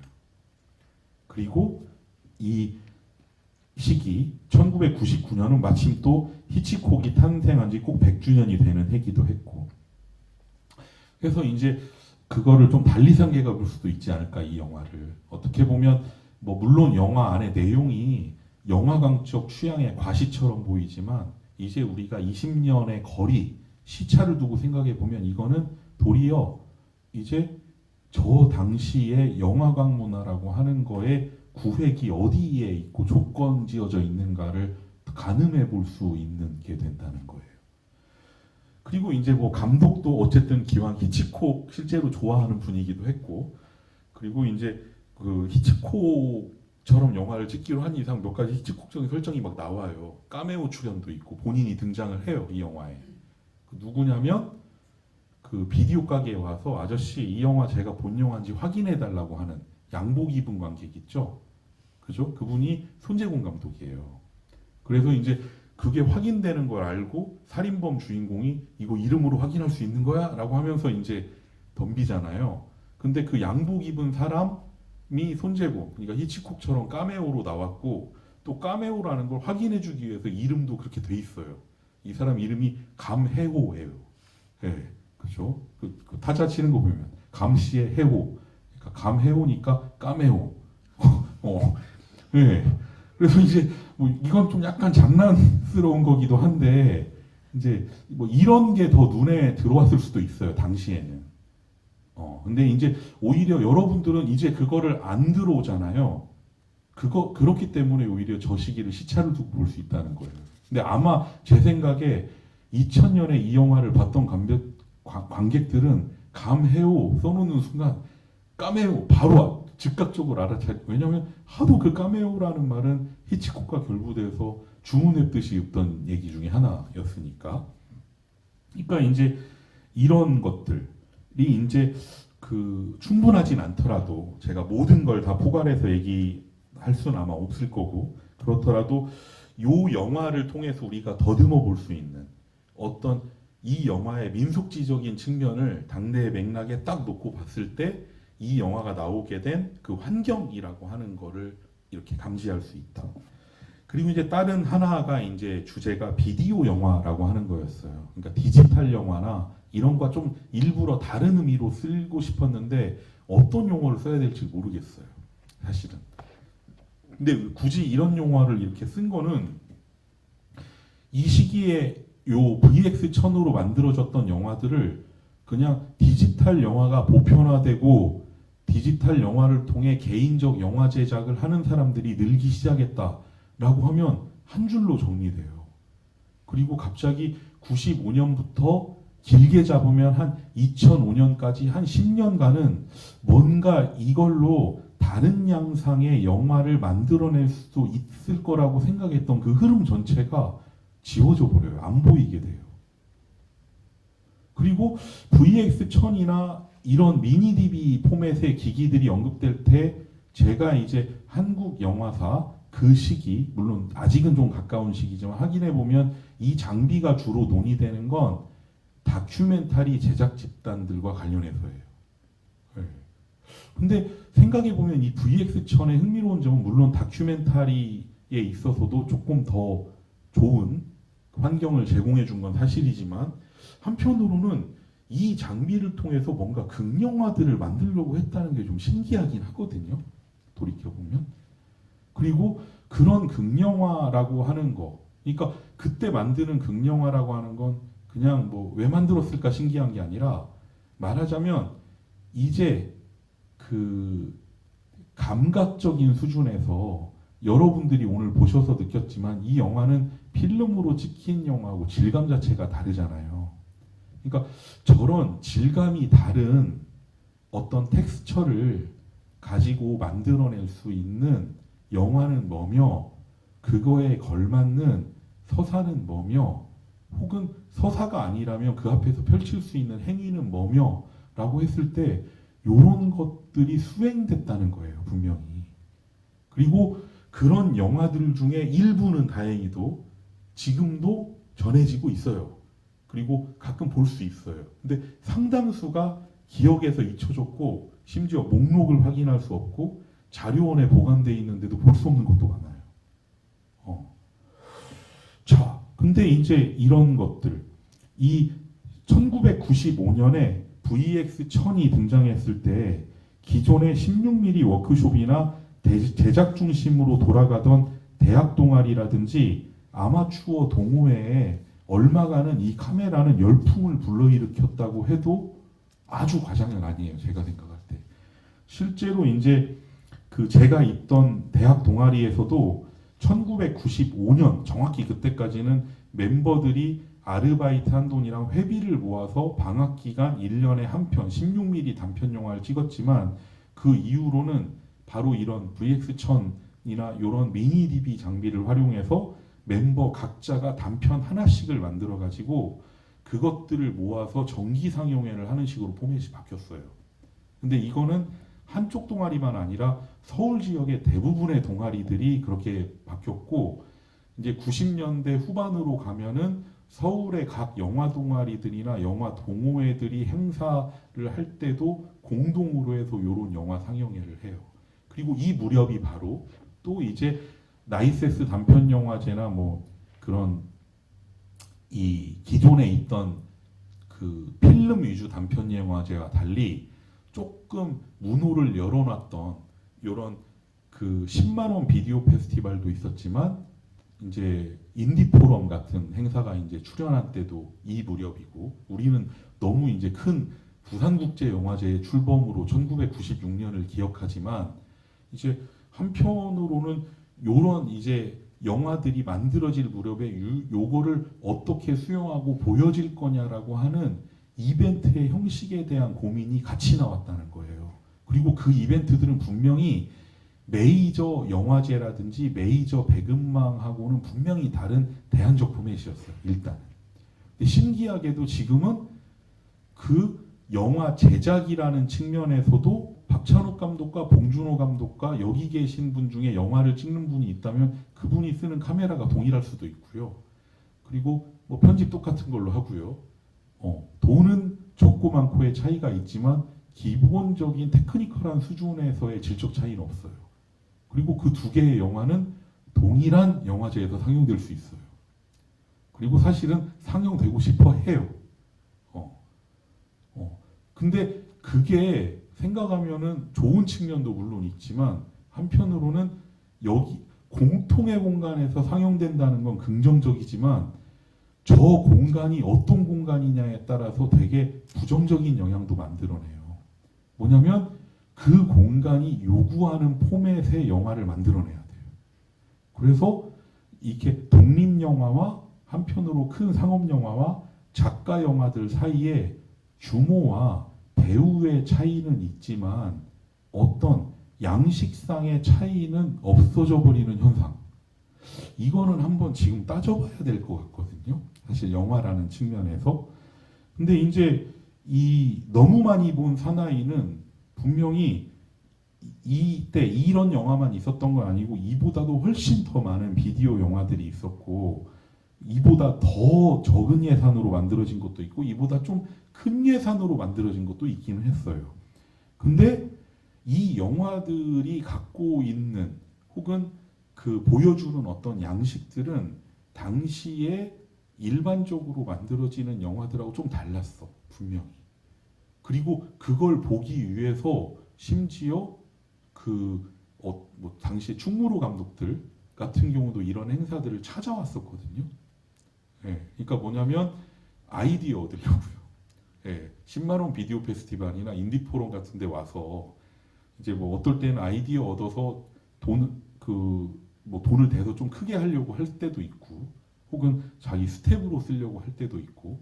근데 이제 이런 게 점차적으로 제도 안으로 들어가기 시작하는 거는 물론 2000년대 이후예요. 사실은. 그러니까 이제 이런 식의 포맷들은 뭐 지금도 지속되고 있는 미장센 단편 영화제 같은 데서 훨씬 큰 규모로 사실은 상업영화권과 단편 영화 제작이라고 하는 것 사이에 브릿지가 그냥 생겨버리기도 했고, 근데 이제 이 시기에 만들어진 이런 영화들, 근데 생각해 보면 뭐 그렇게 해서 결국은 성과가 없이 끝나지 않았습니까라고 할 수도 있지만, 우리가 기억을 잘 안 하고 있거나 그래서 그렇지, 이 페스티벌들이나 이 작은 규모의 대안적 영화들이 어쨌든 뭐 그 연출자들이 선택이야 달랐겠지만, 누군가는 상업영화권으로 갔고, 누군가는 독립영화권에 남았고, 누군가는 미술계로 가기도 했고요. 근데 이런 폭들을 달리할 수 있는 어떤 여러 사람들을 한꺼번에 끌어들이는 그게 됐어요. 그러니까 한번 생각해 보면 이 영화와 관련해서 얘기하는 건데, 왜냐하면 이 너무 많이 본 사나이가 원래 감독 말로는 10만 원 비디오 페스티벌에 출품하려고 만든 영화예요. 근데 왜냐? 거기밖에 받아줄 데가 없을 것 같으니까. 예. 딴 데는 내도 뽑아줄 리가 없다라는 생각이고, 이 정도 예산으로 만들어진 영화를 수용할 수 있었던 포맷. 그러니까 그러면 내가 쓸 수 있는 장비, 돈은 이 정도지만 이거는 상영할 수 있다라고 하는 게, 그러면 뭐 이런 아이디어가 있는데 이걸 영화를 찍어도 되겠지라고 하는 걸 하는 게 있거든요. 근데 지금은 좀 다른 것 같아요. 그러니까 뭐냐면 그 10만 원 비디오 페스티벌은 지금 없어졌지만, 인디 포럼이나 서울 독립영화제에 출품을 하려고 하는 대학교 영화과의 전공 학생들조차도 여기 내려고 하면 이 정도의 테크니컬한 기준을 맞춰야 된다라고 하는 게 있는 건 물론이고, 여기에 내려면 이 정도의 스토리텔링과 이런 양식과 이런 소재를 선호한다는 것쯤은 정보 공유를 다 해요. 놀라울 정도로. 그럼 이거는 파행적이라고밖에 말할 수 없지 않냐라고 하는 생각이 있습니다, 사실은. 그러니까 이런 생각을 지금 1, 2년 전부터 계속 느끼고 있고, 그래서 일부러 좀 저로서도 보고 나서 잊지는 않아도 다시 이렇게 뭐 본다 이 생각은 안 했던, 오늘 보신 이런 영화들을 좀 추천하기도 하고 상영하자고 하고 이런 이유이기도 하거든요. 뭐 이 영화를 보고, 물론 저 이 영화를 굉장히 좋아합니다. 그러니까 이 영화 자체에 대해서 얘기하는 것도 많이 가능하지만, 한편으론 이런 영화의 제작과 관련해서 우리가 돌이켜볼 지점이 뭐냐라고 하는 걸 생각해 볼 필요가 있다라고 하는 거예요.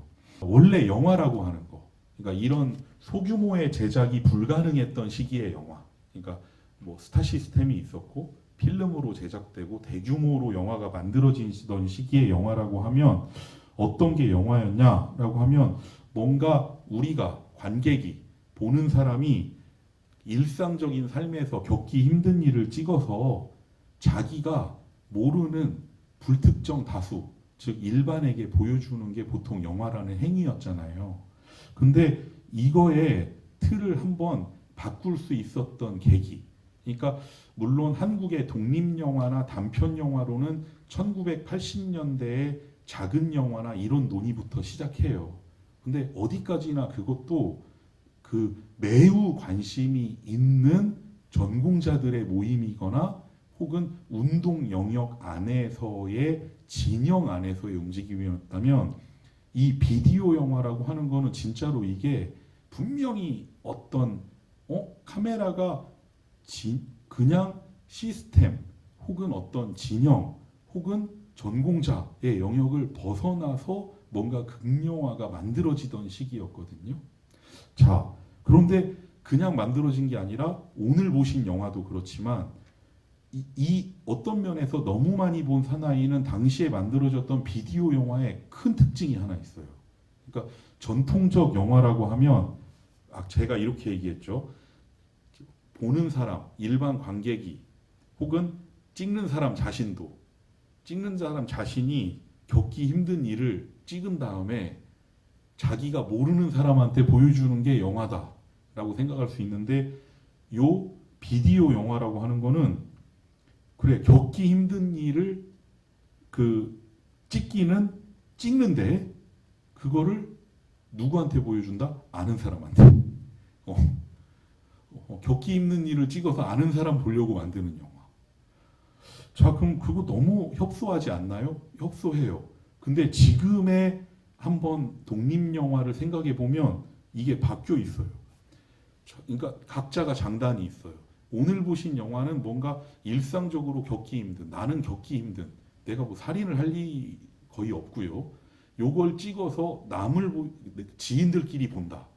지인들끼리 보면서 우리로서는 실제로 저지르지 않을, 판타지라면 판타지고, 그게 범죄적 충동이라면 범죄적 충동일 수도 있고, 욕망이라면 욕망일 수도 있는데 그걸 봅니다. 근데 지금의 독립영화나 단편영화를 보면 이게 바뀌어 있어요. 자신이나 지인들이 겪었거나 겪을 법한 일을 찍어서 남한테 보여주는, 지인이 아니라. 그럼 뭐 어느 쪽이 좋다 나쁘다의 문제는 아니에요.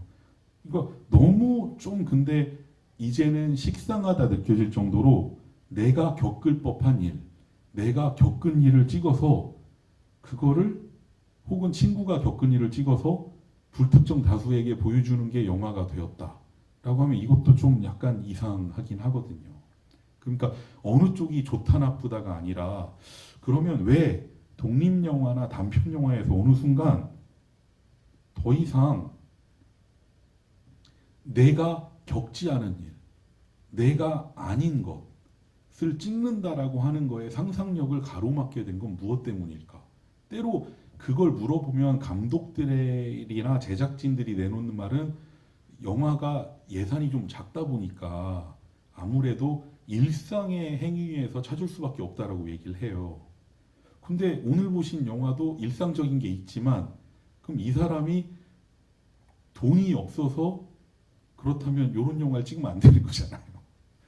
그렇죠. 근데 이거는 그나마 일상적인 게 상당히 융화되어 있는 영화고, 오히려 이 VX1000과 같은 장비로 찍힌 당대의 비디오 영화들은 굉장히 비일상적 상황이 훨씬 많아요. 그럼 지금 그 답변으로 설명이 안 돼요. 돈이 없어서 비일상적인 걸 찍었습니다 라고 하면 답이 안 돼요. 이거는. 그럼 그때는 왜 그렇게 찍었을까요? 그러니까 지금의 독립영화를 물어볼 때 아무래도 소재를 가까운 데서 찾고 싶었다. 내가 아는 걸 찍고 싶었다. 때로 이제 그런 돈의 문제도 있지만, 저는 굉장히 존경하는 감독이지만 발언에 있어서 본인의 의도와 무관하게 인용되고 있는 홍상수 감독의 효과도 있다고 생각하거든요.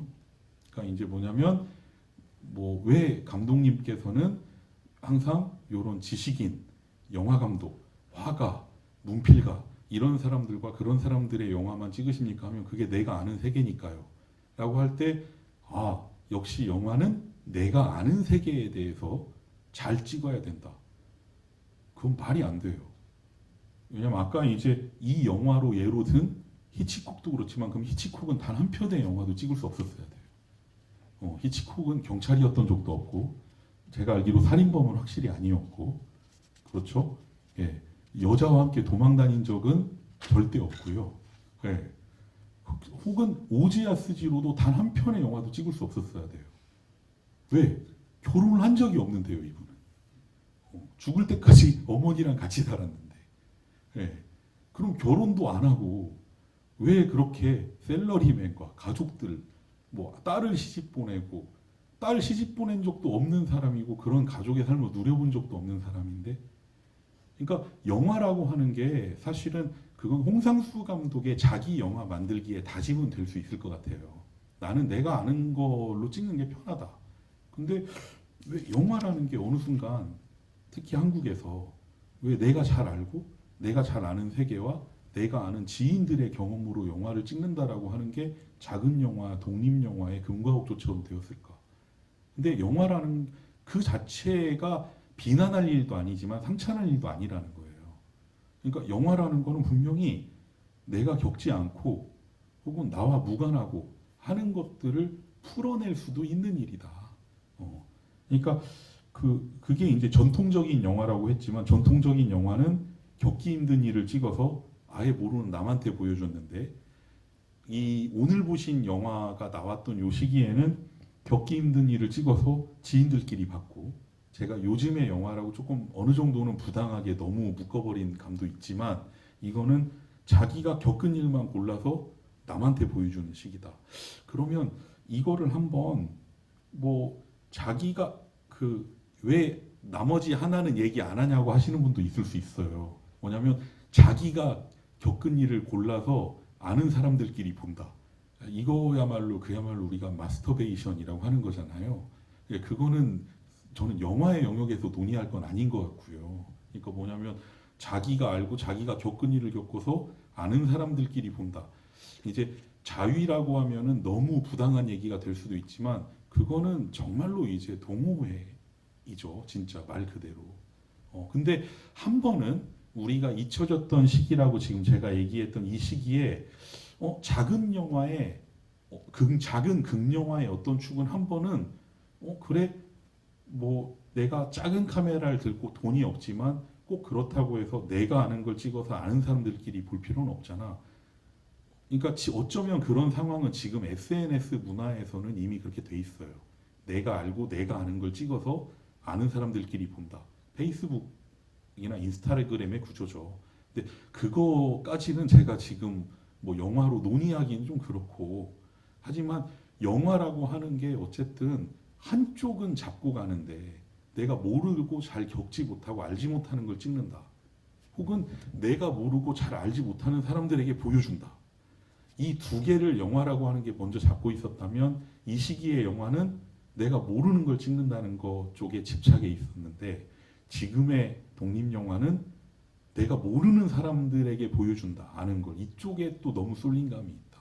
그렇다면 이거를 꼭 그렇게 하지 말고 이 20년 전에 그 시기의 문화와 지금 거를 대비해 보면서 뭐가 우리가 한번 돌이켜 볼 게 있지 않을까라고 했을 때 바로 이 점이었다는 거예요. 이런 건 생각해 볼 수도 있지 않겠는가. 그래서 이제 그 당시에 10만 원 비디오 페스티벌 얘기 조금만 더 덧붙이면 이 출신으로 이 손재건 감독만 계신 건 아니고 당시로서는 뭐 또 역시 작은 진짜 뭐 10만 원, 몇십만 원에 찍은 영화지만 꽤 성공을 거둔 분들이 있어요, 지금. 물론 이제 가령 뭐 부산행 같은 걸로 되게 큰 성공을 거둔 연상호 감독 같은 경우가 10만 원 비디오 페스티벌 출신 중에 한 명이고 그리고 요즘에는 주로 웹드라마 많이 연출하고 계시지만 한동안 장편까지 부지런히 찍었던 윤성호 감독 같은 경우가 삼천포 가는 길이라는 영화로 이제 그 10만 원 비디오 페스티벌에서 했고 또 영화 쪽은 아닌데 요즘에는 미술계에서 주로 활동하는 박세진 작가 같은 사람도 10만 원 비디오 페스티벌 출신이거든요. 그러니까 이렇게 있어요. 근데 이분들이 만든 것들은 그래도 우리가 지금 다시 호출하고 불러내고 소환하고 볼 수 있어요. 근데 그보다 많아요. 그래서 한번 이런 거의 흔적이나 계보나 가능성들을 타진해보고 지금 만들어지는 독립영화나 단편들하고 나란히 상영하면서 우리가 지금 약간 간과하고 있는 게 뭘까라는 거를 생각해보는 그런 기회가 마련돼도 되게 좋을 것 같다라는 생각을 해보고 있습니다. 네, 그리고 이제 여기까지가 이제 오늘 한번 이 영화와 관련해서 뭐 영화를 제가 설명을 드린 건 아니지만 영화와 관련해서 한번 짚어보면 좋겠다라고 해서 준비한 얘기였고요. 마지막으로 이제 이 영화와 관련된 작은 거 하나. 이제 왜 이 영화가 2부로 만들어졌을까에 대해서 의아해하는 분들도 있을 수 있어요. 그러니까 사실은 2부까지 다 보셨지만 그냥 묶으면 하나잖아요. 근데 그런 것도 약간 실없는 측면이 있는데 찍다가 돈이 떨어져서 1부 찍을 때 결말을 못 찍었어요. 그래서 근데 그거를 어떻게 해결을 한 거예요? 해결을 안 하고 꼼수 제작비가 마련되는 대로 속편을 보여주겠다. 이 자막을 넣는 걸로 이제 그걸 해결을 한 거였죠. 그래서 이제 결과적으로 이 영화는 10만 원 비디오 페스티벌에 출품된 건 아니었고 이미 시간이 너무 초과됐어요. 길이란 측면에서도. 그래서 결국 이제 그 2000년에 부천 국제 판타스틱 영화제에서 처음 소개가 됐습니다. 그리고 이제 그 뭐 되게 그 반응이 좋아서 이 영화 자체가 1편이 그걸로 이제 2편 같은 경우는 그 이거에 거의 한 15배 정도 예산을 들여서 이제 제작이 됐고, 그래서 이제 감독 허치국이라는 이제 제목의 영화로 이제 완성이 돼서 이렇게 두 편을 묶어서 이제 한 편의 영화로 이렇게 되게 되었습니다. 이제 그게 이제 이 영화의 끝과 관련된, 혹시 이제 그걸 궁금해하실 분들도 있을 수 있어서 이야기고요. 네, 오늘 제가 준비한 거는 이 정도였습니다. 너무 많이 본 사나이를 보면서 크게 이제 전국 1990년대 그리고 약간 2000년 직전까지의 당대의 한국의 영화 문화, 영화관 문화였고, 그게 이 영화에 어떤 식으로 기입돼 있는지, 물론 민속지적으로 시각적으로 보여주는 것도 있지만 시각적으로 드러나는 건 아니어도 제목이나 히치콕 그리고 살인이라는 설정처럼 어떻게 보면 따져보면 알고 보면 영화광적 취향의 발로라기보다 당시의 어떤 제약의 효과다라고 할 수 있는 게 있다는 거 말씀을 드렸고요. 다른 하나는 이제 이런 영화가 만들어질 수 있었고 또 소개되고 만들도록 독려도 했다고 할 수 있는 당대 인디 포럼, 그리고 오늘은 이제 뭐 10만 원 비디오 페스티벌 이런 얘기를 했지만 이 외에도 중소규모 상영회는 되게 많았어요. 사실 단발성. 이제 이런 것들이 만들어낸 당대 비디오 영화들의 양식. 물론 가장 바람직한 건 이 영화들을 이 영화뿐만 아니라 몇 개씩 같이 보고 확인해보고 살펴보면 훨씬 더 좋겠지만 여건이 그렇게는 안 되니까 이 영화 하나로 얘기를 했지만 이제 그런 길게는 5년, 짧게는 5년, 길게는 한 10년 정도 지속됐다고 할 수 있는 아마추어 비디오 영화라고 하는 게 그냥 당대의 그 디지털 카메라가 일반인들도 쉽게 접근이 용이하게 만들었다 이런 정도의 문장으로 퉁치고 갈 게 아니라 오늘날에 우리가 보고 만드는 영화와 관련해서도 어떤 암시를 준다라고 하는 거에 대해서 말씀을 드렸습니다. 네, 그러면 오늘 강연은 여기서 마치기로 하겠고요. 감사합니다.